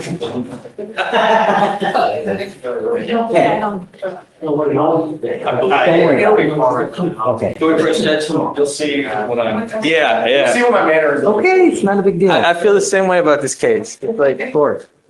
let's see. Helen de Alvarado Mejia. De Alvarado. Okay. I'll be one better. In lieu of that, you can. Okay, and what was the other one? Oh, she failed again. She fell 69.02. What? I think 16 hours. So, y'all, please? 16 hours. Oh my goodness. I mean, that really says something if you continue to fail just an anti-theft class. How does that happen? You know, are you really just? What she told me is this. Huh? So this is what she told me. I asked her, hey, I haven't had this happen. So supposedly it's in Spanish, right? That's why I sent them here. But supposedly it starts off in Spanish, but then the rest of the questions are in English. So she had to take it in English and was translating, and it's like, oh my God. I can't imagine. So do they have these type courses in person? The 22nd? Yes, there is an online retail that maybe take a little time. There is an online, let me go check, see if she's eligible. For the retail theft program or whatever? Yeah. Let me go check, see if she's eligible. Okay. I'm assuming she is. Some people benefit more by doing stuff in person or kind of live versus just. I'm assuming if I gave it, yes, probably eligible.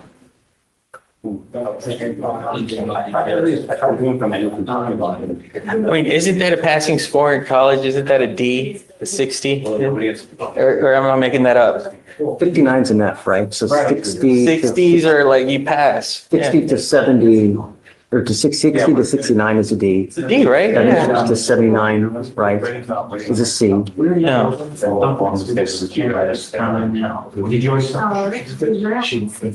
know if I'm just in quite admonishments, but properly reflected. And the only issue with that community service stuff is they always ask, why are you doing it? And when they say, hey, it's for, in Spanish, it's robbery. And once they hear that, it's like, no, we can't help you.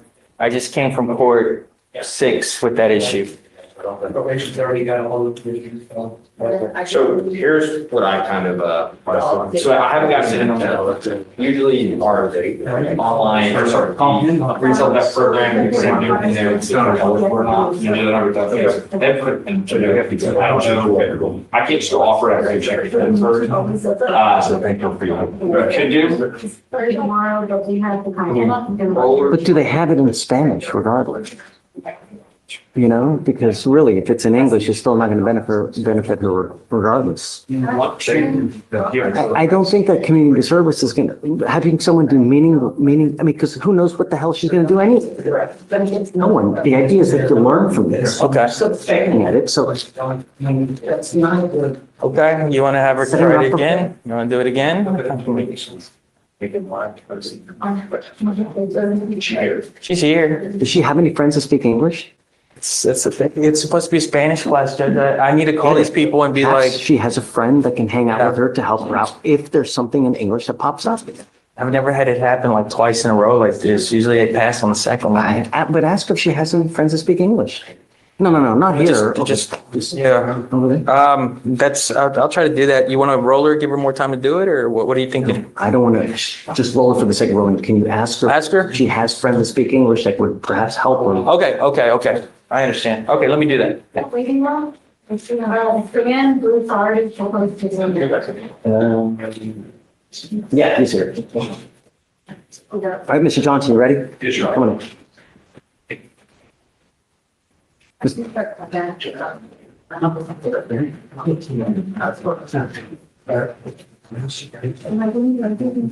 You know, I need you to understand that in life, right, we're not going to continue to hope and pray that something bad doesn't happen. We sometimes have to take proactive measures to ensure. You just had one dismissed. You've now picked up another one. If I were to plead you to time served, another proverbial slap on the wrist, and now we're going to let you go out there and hope that you don't kill someone or maim someone or you don't pick up another one, you know? No, that's like the definition of insanity, in wishing that something, you know, over and over, just with a different result. No, this is proactive because here we can see what the issue is. You know, we don't want you to come back with another DWI or much more kill someone, because I mean, look at the news. Every day someone dies from a DWI, and it's just not fair when it's so freaking preventable by one damn button on your phone. How much money have you spent on both DWIs so far where one button and a $40 fee would have gotten you from A to B? You know what I mean? Sure. That's now what we have to do to intervene in hopes that you learn from this so it doesn't happen again. So you've worked out an agreement where they're offering you 1 year in jail and this to be probated for 15 months. As part of this, you will do a repeat offender DWI education class, a victim impact panel, a TRAS, which is an evaluation to see what are the conditions you may need, if you need other conditions. If they assess them, you must fulfill them. No drugs, no alcohol, no breath test refusal, meaning that if you're pulled over, an officer asks you to submit a breath test, you must do it while you're on this probation. Guardian interlock, 25 hours of community service, and a $100 one-time donation to Mothers Against Drug Driving. Do you have children? No, but I have a 13-year-old brother that relies on me. Okay. If he does a parenting class, then I'll consider the community service way. The idea, all we want is that you learn so that you, in 20 years, this has made enough of an impact on you that you think twice. Oh man, shit, that was such a bad experience. I don't want to do that again. It's either jail or it's a crap load of fines and fees. Do you understand? Yes, sir. If you ever have a problem while you're on this probation, all you have to do is come back, let us know. We can work through anything. There's nothing too big, nothing too small. But the worst possible thing you can do is drive without a license or insurance, start using, or pick up another DWI. So you understand? Yes, sir. The other thing that if you just take off, abscond, that's an instantaneous warrant. If you violate this probation, that's what we do. We issue a warrant. We have a hearing to determine whether you violated it. And if you do, you're looking at an entire year. Do you understand? Yes, sir. You give up the right, you're giving up the right to a trial, right to compel witnesses to testify on your behalf, confront and cross-examine your accusers. If you are not a citizen, there are possible immigration consequences. You can be deported, excluded from the country, denied naturalization. You give up the right to appeal. Once you plead guilty to this offense, this is going on your record now. It'll be there for the rest of your life. Do you understand? Yes, sir. From now on, you're facing a minimum of 90 days in jail. You ever pick up another one. Do you understand? Yes, sir. And I'm going to tell you now, you get pulled over, an officer, the first thing they do is they look at your record. They're going to see DWI, DWI. What do you think they're going to do? Do you think they're going to harass and harangue the hell out of you? Every time you get pulled over. And if they smell anything funky, it's probably not going to go well. You understand? Yes, sir. Is it true or untrue that you had a 0.15 or above in this case? True.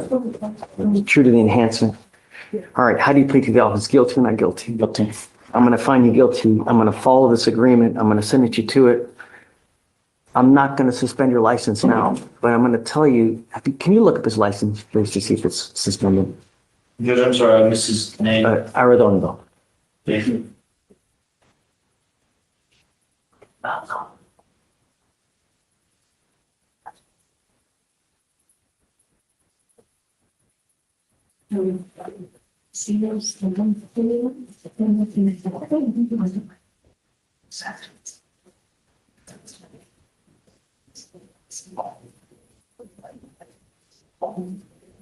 It is not eligible, Your Honor. Okay, so you will be signing a non-driving affidavit. If you drove here today, you are not allowed to drive home. Your license is suspended as of this time. If we catch you driving without a license, I'm going to lose it. Do you understand? Yes, sir. Do not drive. You are required to have a guardian interlock, and every officer, because we send notice to DPS, every officer in the state knows if they pull you over and you don't have an interlock, you're going to jail. Do you understand? Yes, sir. That's for the traffic, right? That's why it's ineligible, right? So I traffic. think, believe so. I took care of those yesterday. So. Judge, I believe his license may be showing ineligible due to a traffic ticket. If we can get that sorted, can we come back and? I'm okay with an occupational as long as he's in compliance, okay? The other thing is this, is he is now taking a subsequent DWI education class. DPS is probably going to suspend your license regardless because of a subsequent DWI education class, if you've already taken it. Did he do a diversion and it got dismissed? As part of the diversion, you have to do a DWI education class. Subsequent ones get your license suspended. So I would check with DPS first. Don't just start driving, when you take care of that ticket, because they're going to probably suspend your license again. And this time it may be like a 2-year suspension. I'm okay with an occupational as long as he's in compliance. Sure. And he has an interlock first. Okay. All right. So we're going to have you meet with Shatori for all your conditions and then good luck to you, sir. All right, thanks, sir. Thank you. waive the supervisor fee. I mean, not your fee, the 6,000. So it's, yeah, but it should be 6,000 because it's a 0.5. It's not 4,500, it's a 6,000. Yes, sir. Yeah. Mr. Broussard. Hey, Judge, good afternoon. Hey, have a good afternoon. Judge, my apologies. I thought that when I was in there the last week that took care of it, so I was not prepared to come to court today. Vic, who's he here on? Jail case, page 41, 42. He filed a motion to withdraw. Oh, we put it on for today for when? Why did we put it on for today? I don't know. Maybe for him to withdraw? Well, Judge, you wanted me to have it heard in the felony court first, which they did. It's and the order's been signed up there, so I didn't know what effect that would have on your court. Yeah,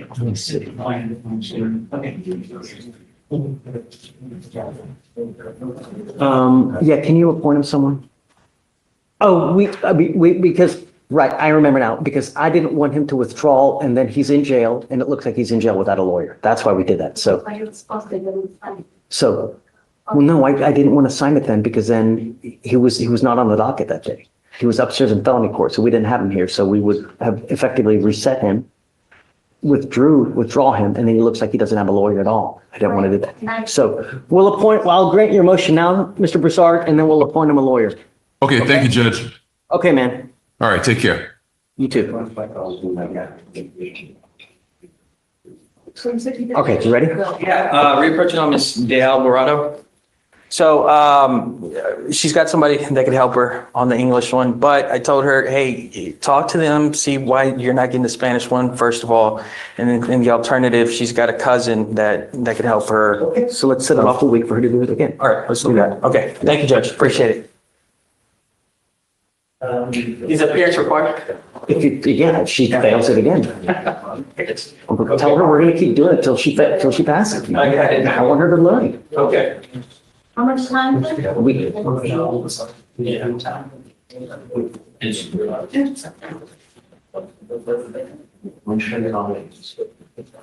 Mr. Johnson, you have to file a waiver as well. I don't know. He did it. He did it? He did for the first plea, which had it on top. We're under on everything. We can do another one. Probably, maybe throw it away or something. I don't. I think I can do another one. How long ago was it? I'm like, I don't know this. sorry about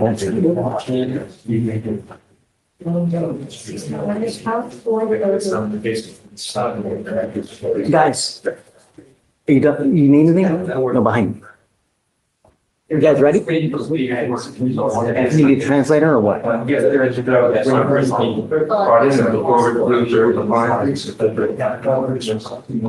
need a translator, Steve? You need a translator? Do you know if she called? She was here a second ago. I don't think she's calling because the paperwork isn't ready yet. Yeah, Judge. If you want, we can always forward tomorrow. That's fine. Is he in jail? No, why? Let's get it done today so you can, yeah. We'll call now. Hi, Joe. What's up, man? We have a plea, Judge. We're just waiting on paperwork. You need a translator too? No, take a seat. Appreciate you. Yes. That's it. Sorry.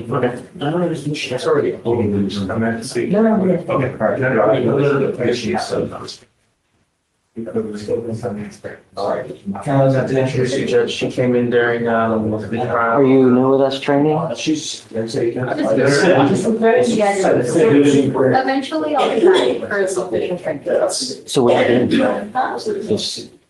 She's really the trainer and training in court six. Yes. Judge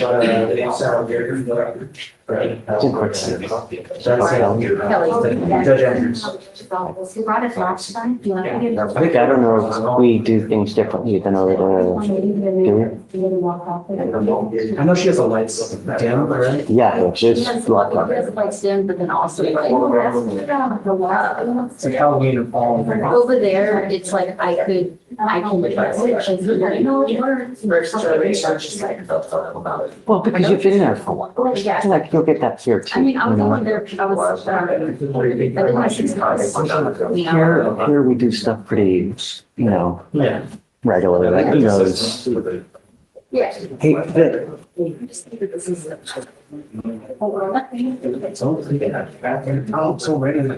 so you said it's SNA? you can go through the list. Have to spend Page 9, Diaz. Oh, did you call for a translator? No. Yeah, we need one. Who needs a communicator sheriff? Bernardo, Mr. Villarreal? Judge for Diaz, I was told we're expecting a knowledge. Hey, State, did you file a nollie on Diaz? Francisco Diaz? Let me see, Your Honor. Yeah, no, that's fine. Well, that's the, I got the online on the stuff. And always. So they need some of the yeah, this includes the. Hey. Yeah. So just have two people talking about. Okay. Is, Mr. O'Neill, yeah. So I was able to talk to his father finally, but he was at the hospital checking on his wife and he wanted to talk to me later. So I don't have an answer yet about, the home and everything, whether or not. Roll to later this week and I can waive his appearance. Sure. Does he have a cell phone or no? No, he doesn't have his cell phone's at the house and his ID and everything's at the house because they arrested him basically in his underwear. And so, but She said that she's willing to put it outside the house, right? That's correct. You want to schedule a time that he can come get it? Perhaps? You guys just coordinate a time? Sure, do that. Just tell him not to knock on the door, try to have contact with her, just literally pick the stuff up and go. Okay. Now They've got in garbage bags ready for him, so just coordinate a time. And so right now he didn't have anywhere staying. He's staying at Star Hope and every day he has to take everything with him, when you leave there. I know. But he can go through, I guess, and pick out what he needs and then, go from there. I did talk with his sister and the family's trying to help him. Stay with his sister here? Sorry? Where's his sister here? She's, it was the North Harris County. But he stay with her? No. She won't let him stay? Yeah, she doesn't want to have him stay with her. Mushkey Road, way out there, 290. It's kind of far. You don't want him to stay? No. But she's not over to the house and all that. So, but the dad was, but he just couldn't talk to me. He was, I didn't have a number for him. So I kind of knew where the hospital was based on his description. So I tracked down the hospital and. Alienated, and you have nowhere else to go. But, I mean, my fear is that if he goes back to the house, more bad stuff's going to happen. And that's what we're trying to prevent. I mean,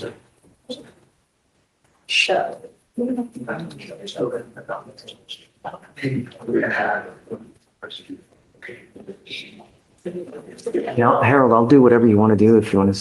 Sure. Set it a week, a day, or later this week, whatever.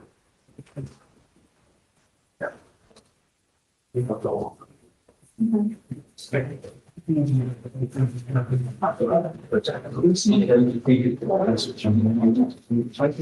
we say like next Monday? That'll be good. Whatever. And in between now and then, I guess if,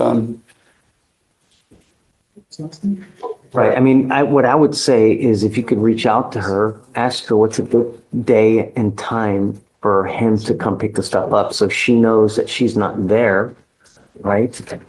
Maybe at the time when someone else is there so that someone sees him getting it. So don't leave it just out by the front so someone else can take it. Maybe leave it in the backyard or, just be conscientious because we don't want someone else to take it, and then, or maybe she can be there and that way she leaves it out right before he comes. That way someone doesn't take it. I don't know. Harold, what do you think? Yeah, first say Tuesday. I don't know, maybe if she could do I guess we kind of need to know what day. Can you, is she, like, could you reach out to her now? You think she's available or Yeah, I can reach out to her. see what Wednesday or Thursday is a good day? Yeah, do you know what time that would work? You guys decide that off so that we don't, I don't want to get involved and I don't want to live stream everything, but you know. And then Judge, we also had Mr. Savage in the holdover. And he has an MAJ, in here on a probation case. But while he was in drug treatment for the probation, he picked up another case. And then I think after he got out, the story I'm getting is after he got out of the probation. Yes, so he we got come back. placed on probation back in 2022 for an assault. He completed a part of that probation. He was to go to SAT. And while he was there, he picked up a felony charge. They ended up putting him on probation. And then while he started going to aftercare, he tested positive for amphetamines, meth, and benzos, and then he just responded from both our probation and the police probation. Okay. And so that's why it's been a couple years, right? Yeah, I guess it's time to just, let's be done with it, right? Well, he was asking me, I don't want to speak for him. I can't remember if he told me he's clean now, but he was interested in trying to restart everything. I mean, really, Too far out. you get on the assault with us. While you're on probation for assault, you pick up a felony. While you're on both probations, you start testing and then get abscond. I mean, I think the felony was getting drugs while you're in the program. So, I mean, I think it's really a drug problem. It's not yeah, unfortunately, we don't have as many tools as felony courts has to address. And I don't know what they'll do up there. Perhaps they'll put them back on there and keep them in treatment. I don't know, but. Is it possible to, wow, This thing's been going on for 2 years, you know? how much did we complete of it? I can ask for that part of it. My feeling is probably nothing because he's been in treatment for, they're in treatment or absconded. And he's behind the scenes in the aftercare stuff. So this is the kind of thing where we could terminate unsuccessfully, let him deal with the felony. I mean, I'm willing to give him back time, but true to the, you know, I wouldn't want to unsat term him because that would in effect, he wouldn't end up with the affirmative finding, you know, and so I'm willing to do the back time, but you know, you'd have to, you know. We're just not sure if that will affect his felony ones. I guess it wouldn't, because it predates the felony. So it wouldn't, yeah. Okay. If you want a couple days to do research and think about it, I'm okay with it too. You want to do that? You do that? Yeah. Sure. So set it for maybe next week, take a look. But I mean, Harold, really, are we going to put him back on when he hasn't done anything? Get absconded, had dope while he's in treatment, and then he's still doing while he's out. Just sound like we didn't commit to it initially. You know, we weren't really struggling with it, with the addiction, maybe, and not committed. I get it, but at some point we have to say when, and I think that's done. But I'm willing to give you time to look to see, and, you know, maybe getting contact with a felony lawyer to see, you know, whether it would have any kind of impact or not, you know? So you pick the day, whatever you want. All right? Thank you. Thank you. Okay. Mr. Tolentino? Yeah, he needs to get some discovery. There's a Tolentino judge, it's a deferred.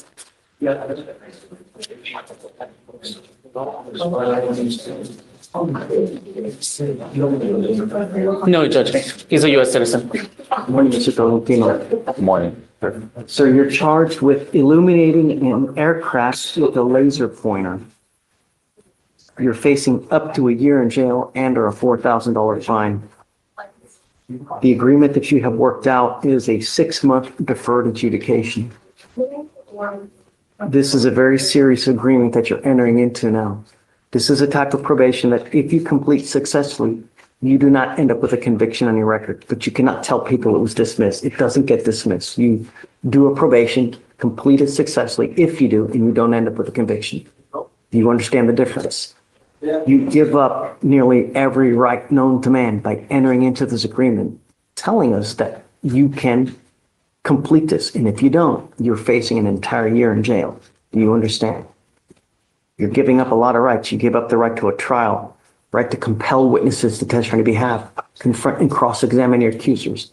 If you're not a citizen, there are possible immigration consequences. You can be deported, excluded from the country, denied naturalization. You give up the right to appeal. Once you accept this agreement, you are stuck with this until you complete it successfully or it gets revoked. If you do something to violate this agreement, like you pick up a new case, you don't do your class on time, you don't do your community service, I'm going to issue a warrant for your arrest, and we're going to have a hearing to see if you violated. If you do, you're looking an entire year. Do you understand? You still want to do this? Yes, sir. How do you plead to the illuminating an aircraft with a laser pointer improperly? Guilty or not guilty? Guilty. I'm not going to find you guilty. I'm going to withhold it for 6 months. You will do an effective decision-making class, thinking for a change, no drugs, alcohol, 25 hours of community service. Did you graduate from high school? Okay, what are you doing now? Electrical. I do electrical. Yeah. Okay. I want you to maintain full-time employment while you're on probation as well.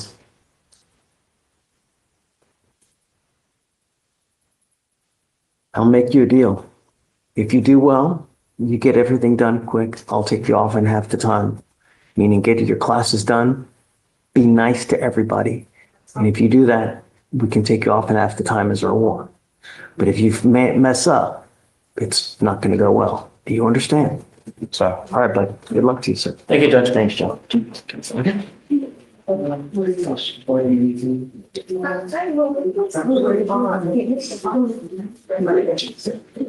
Blossom. Yeah, I think we have a plea. I think so too. Yeah.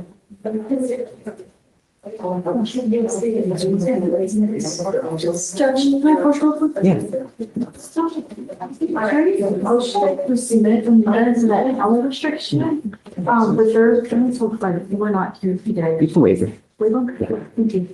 You mean the signature you want, right? Yes. Yeah, of course.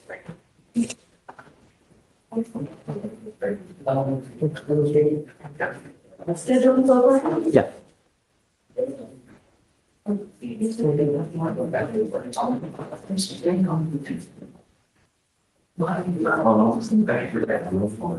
Page 15, Hodges, the sheet leak.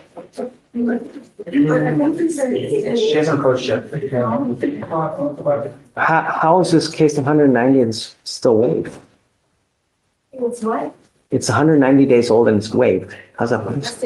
I strictly no all the time. Okay, so This is 180. at 1 week SFBF. Well, she's here, but I'm saying, I know it's saying she was expecting the plea papers and to plea. So I know she was up there. Was that who pled, Hodges? No, No? no. The plea paper? Oh, she Yeah. pled. Plea is in there, but we haven't taken any signatures or anything. Oh, okay, let me email her. Hodges? You're here? Okay. Yeah, you want to reach out to her? She was here earlier. Are you ready? Hey, Judge Neighbors, I did get a new appointment today, and it's Mr. Dolphus. And I just wanted to see if I can just get a little time to, download the evidence. No. Oh, shoot. Do it now. All right, I'm ready. Set it for charge. Is he in jail? He is, Judge. Do you mind, what's his name? Dolphus? No, the other guy, your plea. Oh, Jameo, Chimeo. But we don't have the plea paperwork ready yet. Oh, you don't, oh, okay, sorry. Just wanted to put you on Mr. Dolphus. Sounds good. Thank you, Judge. I'll be right back on Mr. Jameo whenever that's ready. Sorry, Bloss, I thought it was ready. I'm sorry, Judge. She's been gone for a long time. Let's get it done. Yes, sir. She's here. I can use the kiosk and show the case or also handle this case right now. I'm sorry about that, Judge. With the what? The kiosk and show the case for some reason. Which one? Mr. Jamel. We're also. Don't worry about it. As long as you're here, but. Okay,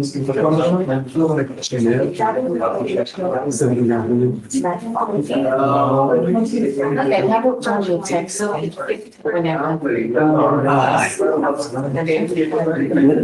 you have the papers? I mean, if they want to turn it out. Everybody's got to sign. No, but do you have the paperwork or No, not? nothing. Hey, guys, did you file plea paperwork on Chimeo? I believe I just did, Your Honor. It probably still hasn't been.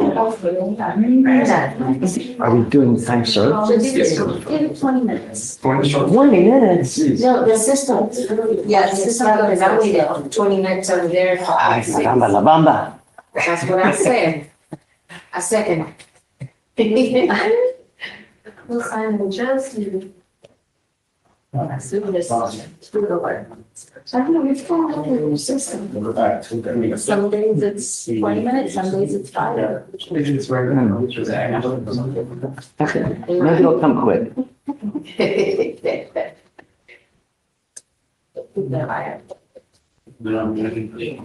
Keep refreshing.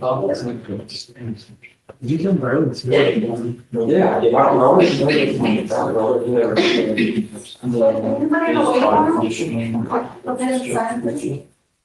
Just for Stacy. Whatever, you know. Everyone's talking I don't, she says Stacy? No, is it? No, I specifically asked her to zoom on. It's an old case, a jail case. All right, go ahead and sign, please. Page 39 and 40.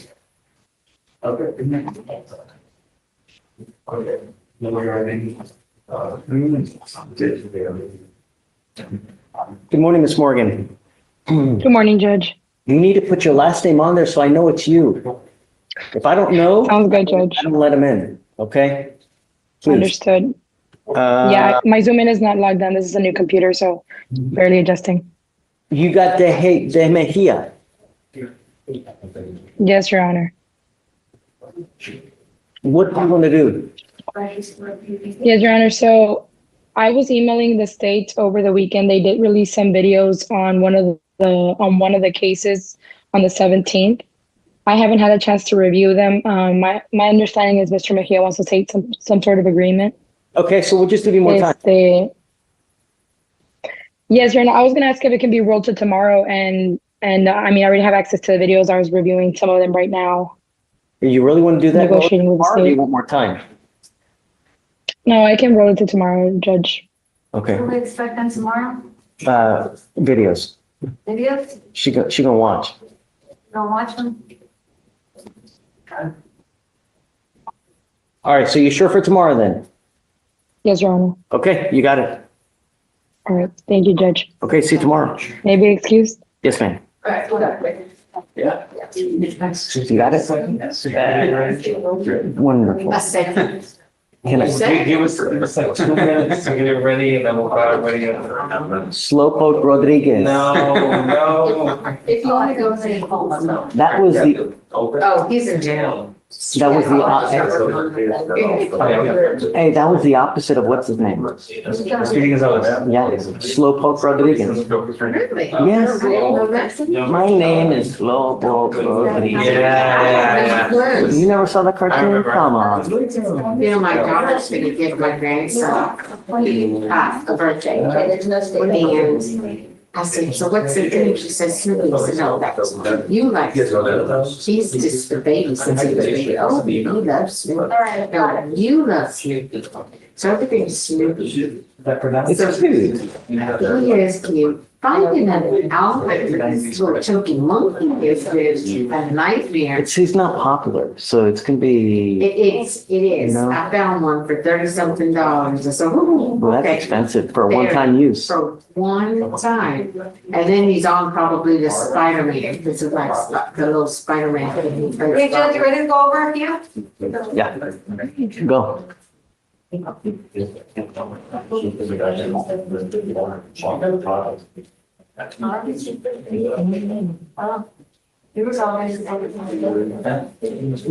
call.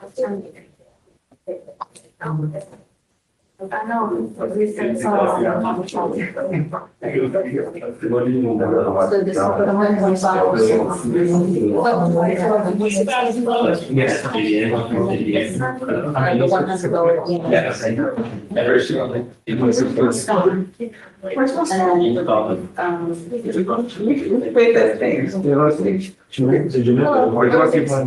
Perdeva primero documentos que cámara.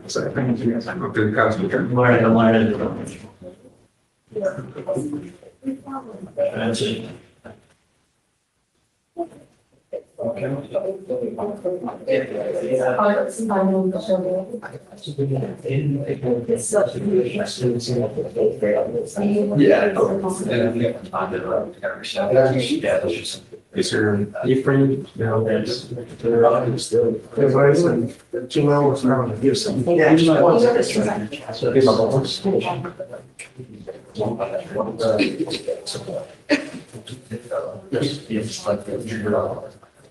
Okay. You didn't have this stuff. I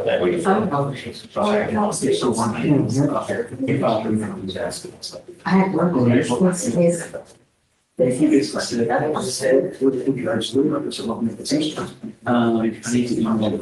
right, we're good. Sorry, page 26.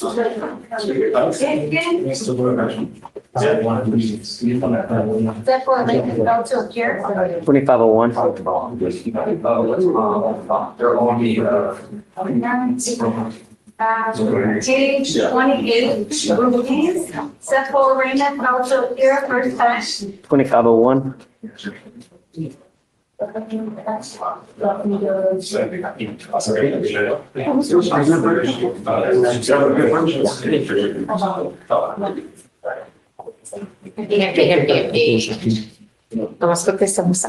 Good morning, Mr. Chimayo. Good morning.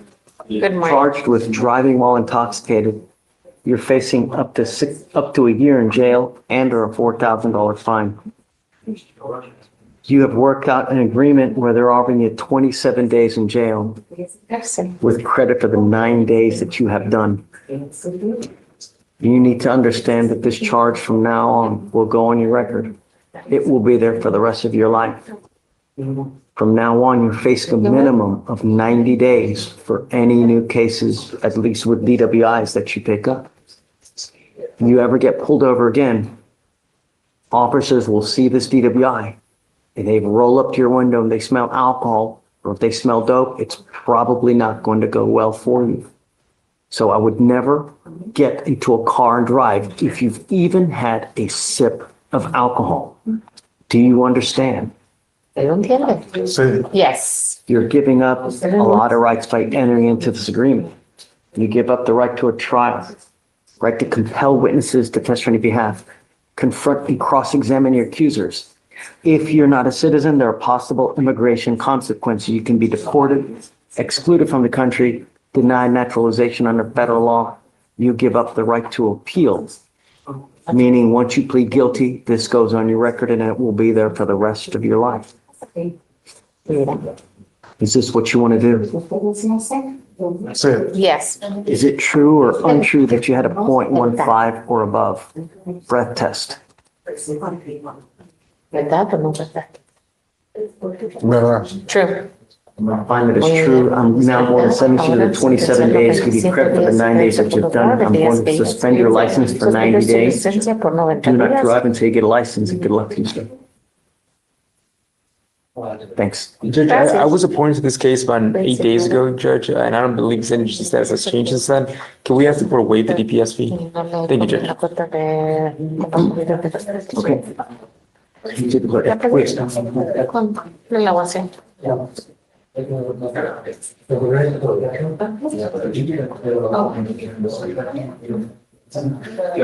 Yeah, paper. On the bottom. No, the bottom, which is better check. Hey, Maverick Ray's going to be here tomorrow because he's in trial. So if we can roll the case till tomorrow, please. What's the earlier? I don't know. I didn't see. He's got a bond violation, so he's got to be back tomorrow. Yeah, that's what when I know them, I told them to. Yep. We'll include that budget first, right? All right, Judge, we never took care of Price, who was an arraignment from yesterday that fell to appear. Okay, you want to bring them up? Yep, Price.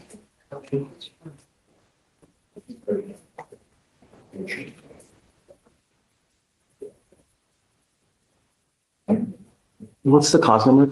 It is 255. Oh, state, this is an arraignment. 255. 255-9999.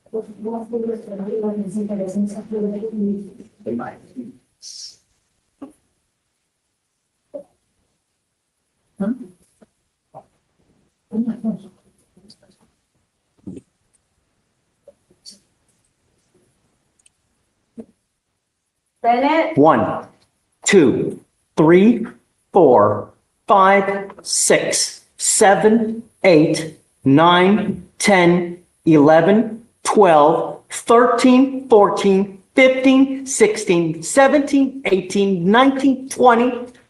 Now 21 cases.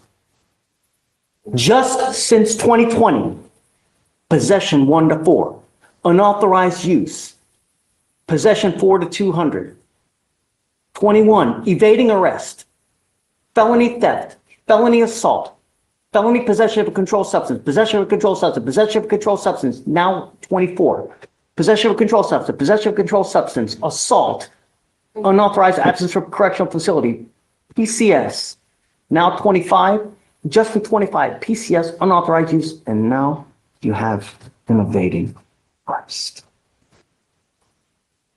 A lot of those guys. Stop. I didn't ask you to say anything.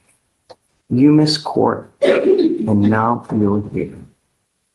If you ever miss court again, and let me tell you something, Mr. Price, I'm going to do everything in my power to protect my city at all costs. If I find that you are one iota of danger to it, it's really not going to go well for you. Do you understand me? You're now charged with evading arrest or detention. You're facing up to a year in jail and or a $4,000 fine. We are going to do probable cause. You have the right to remain silent. Anything you say can or will be used against you. You have the right to have an attorney present. If you cannot afford one, one will be appointed to you. Thank you, Judge. On April 14th, 2025, in Harris County, Texas, an officer was patrolling the area of 999 Pasadena Boulevard, the Macro Plaza Mall. The mall is closed during the early morning hours when this incident occurred, and no maintenance or cleaning personnel were on scene.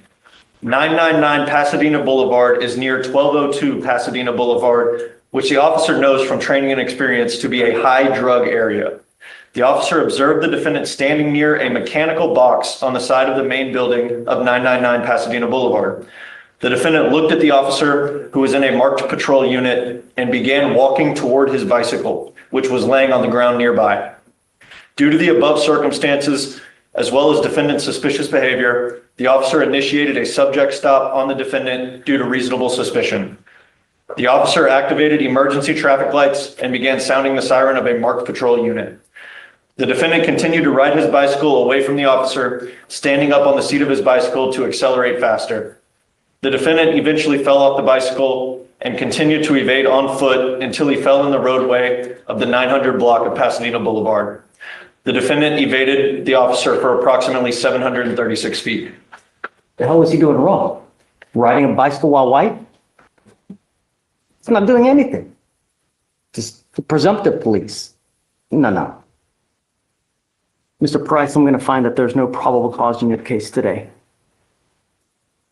We have enough death, dismemberment, and danger in our town as it is. Don't create any more. Be a good person. It's not hard. Get a job, do something with your life before something, or you end up with a 25-year sentence. It's lickety split. Something happens. life is too short to end up in a 6x9 with a 25-year sentence. You know what I mean? Really. Please take a seat.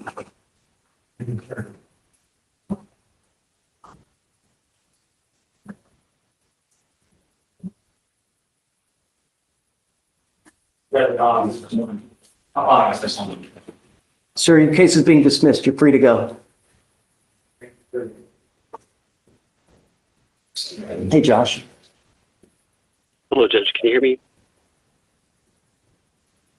Yes, yes. I believe Ms. Parks appeared, is my understanding. Give me a second. Hold on. Let me just stop a second. Okay, what? Yes, so it's my understanding Ms. Parks earlier, but she's there now, Judge. And so Victoria asked me to Page 36, Park, she's set for trial and showed up about 1 o'clock.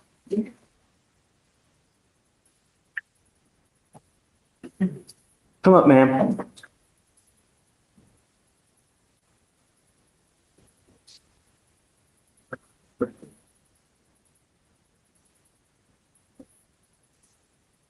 Today is your trial setting and you show up at 1 o'clock. Really? I'm sorry. I didn't start like those, but I got lost. I'm sending you for a drug and alcohol test right now, and then I'm rolling your case until tomorrow. You must be back here tomorrow. You understand me? Yes. Please take a seat.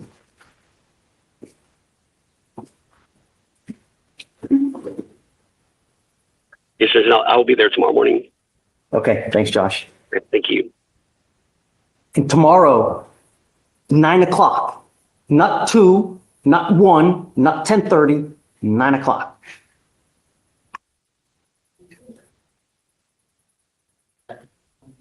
Go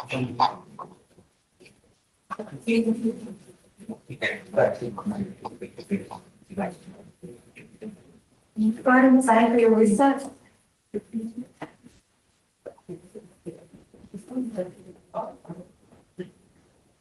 All right, go ahead and have a seat.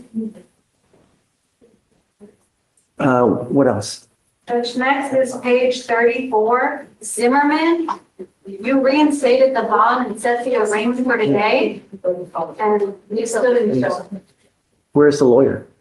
I haven't heard from the lawyer. So let's roll it to tomorrow. It's now 1:30 and really.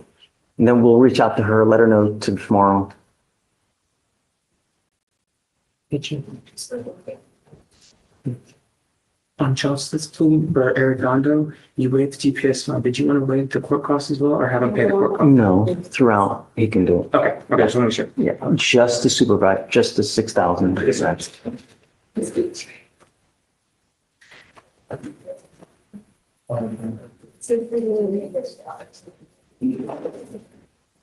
Judge, page 32, Waters. Failed to appear. I've emailed counsel, several times this week, right? Okay, this one's, SFBS, so 5,002 on both.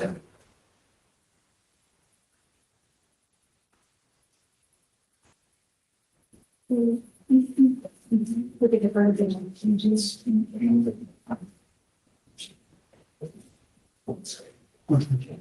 Here's all she knows.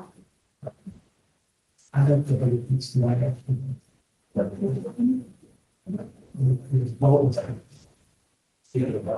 I think, is that Judge, there's functions for ISA and P right now? Bruce ISA? For not that one, that Bruce was ISA, HISA. It was still in my head. I see it, okay, I'm sending it now. But I got that. Yeah.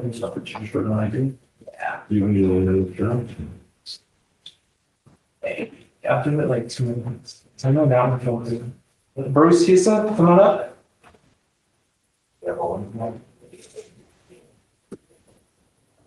Wait. Great. Okay. Then pay what was coming. What's the highest bond that I've had Waters at?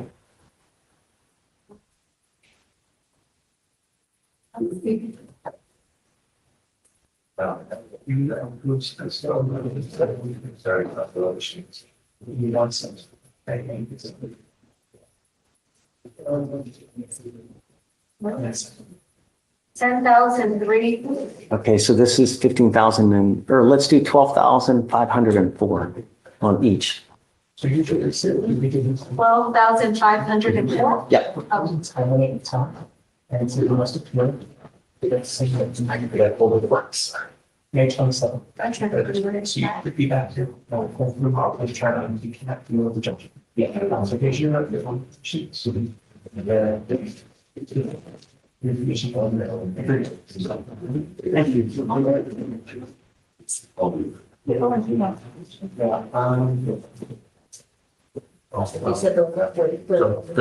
right? Yeah, pretty much.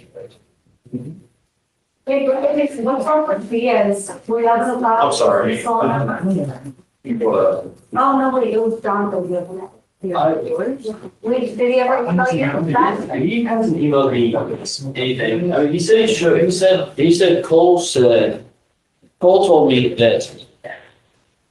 Cole told me he said the peers are paid the restitution, but he also. Oh, I thought he showed. Judge. Okay. Maybe it was his one.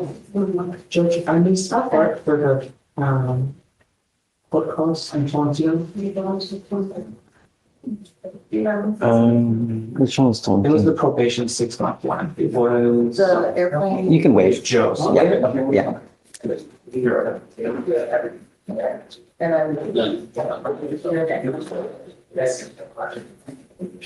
Anybody else? Vic? Bruce on JDP, Okay. 200 days old. I emailed her later when we took a break and I hadn't heard from her. And I did tell her she had the stroke. Is it set to appear at 200 days? No, you wasted. How am I? Yeah, you gotta stop doing that. No. If it's one of those where It's not running company. it's supposed to be, okay, SFDF tomorrow.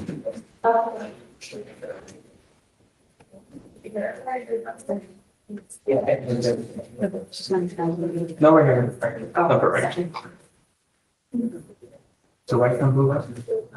Right thumb on blue up, press down. You get that? Is this the last thing? Press down. Do you have anyone else in back? That's it? Okay. Vic, I think this is it. This is supposed to judge. Yeah. Let's say. Press down. Okay, there we go. Oh, wait, no, wait, no, I'm talking in some sort of family, the effects of family offense in this study, and it is basically the check All right, coming up, guys. Last name is Hodges. Yes. All right, so good afternoon, Mr. Hodges. So your charge is failure to stop and give information. You have worked out an agreement where they're offering you a 6-month deferred. This is a type of probation that if you complete successfully, you do not end up with a conviction on your record. But you cannot tell people it was dismissed. It does not get dismissed. You merely take a probation, complete it successfully. You don't end up with a conviction. Do you understand? Sir. You give up a lot of rights by entering into this agreement. You give up the right to a trial, right to compel witnesses to testify on your behalf, confront and cross-examine the accusers, the right to be arraigned, charge read in open court. If you're not a citizen, there are possible immigration consequences. You can be deported, excluded from the country, denied naturalization. You give up the right to appeal. So once you accept this, there's no turning back. Do you understand? Yes, sir. Is this what you want to do? Yes, sir. Was there no restitution that was due in this? Hey, Blaze, Yes, sir. on Mr. Hodges, was there any restitution that was due? It's an FSGI.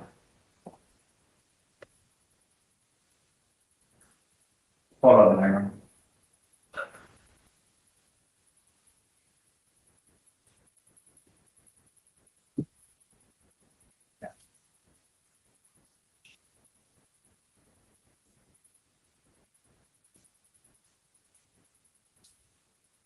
The agreement that I see so far is a 6-month deferred. No drugs, no alcohol, random testing, and 20 hours of community service. There's no monetary damages, Your Honor. No? Okay. Do you understand this? Yes, sir. You get this done quick and there's no problems and you're nice to everybody, especially the probation officers, I'll take you off and half the time as a reward. Yes, sir. But if you pick up a new case, if you take off, if you do something to violate this agreement, I will issue a warrant for your arrest and you're looking at 180 days in jail. So you understand? Yes, sir. All right. How do you plead to the offense? Guilty or not guilty? No. It's either guilty or it's not guilty. Guilty. All right. I'm not going to find you guilty now. I will withhold that for 6 months, give you the opportunity to complete this. And if you complete it, that's when you don't end up with conviction. If you violate this, though, we put you in jail, bring you out, we'll have a hearing. And if you violate it, like I said, you're looking at 180 days. Do you understand? Yes, sir. Okay, good luck. Thanks. Thank you.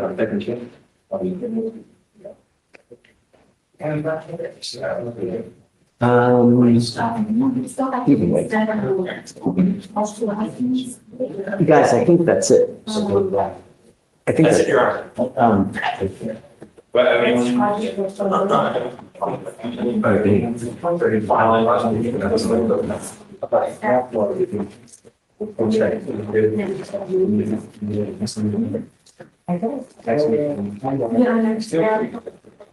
Aguilar, Omar Aguilar coming up? We had a discovery hearing set today for Mr. Shafee.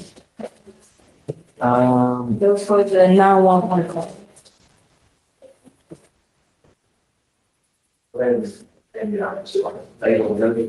There's a discovery hearing today on Shafee. It's a weapon case. It's 180 days, and I guess, oh, it's a DWI as well, and you're still missing something.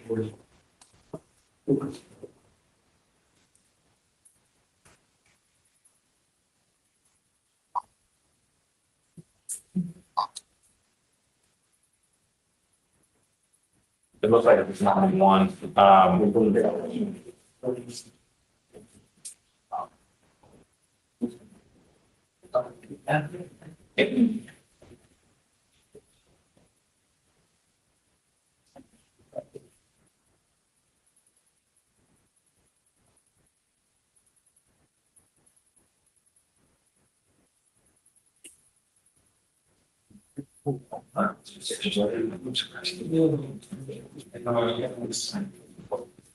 Judge, I think the only thing we were missing was 911. We reached out, we haven't been able to get it. There's a legal witness in this case though, so. Okay. I mean, I'm not letting it in. That's it. Thank you, Anna. Yep, you got it. Anyone? How much? I just signed that. Thank you.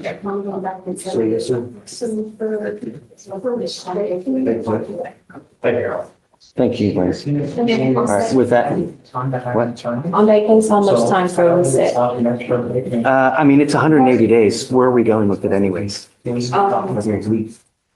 are available on there. I would have to look, Your Honor. I was kind of waiting for the discovery to be finished. Before we can see whether or not we're gonna. You need to, like, from now on, at like 150 days, you need to see whether they want to do PTI. If they do, then you guys start working on it. That way by the 180, we're ready to go. So, I mean, I'll give you till Monday. Let me know what you want to do. If it's PTI, they got to get it ready in a week. Yes, sir. Yeah, okay? Thank you. Okay. Judge, can you sign some stuff? I've signed everything. I just put you in.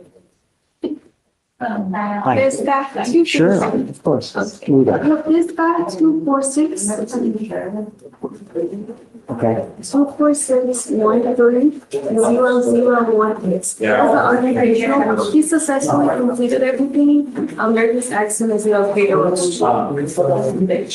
the number in second. Yeah, let me have that. Okay, 03. Okay. 196522. Is he still on probation? No, he finished it on Friday.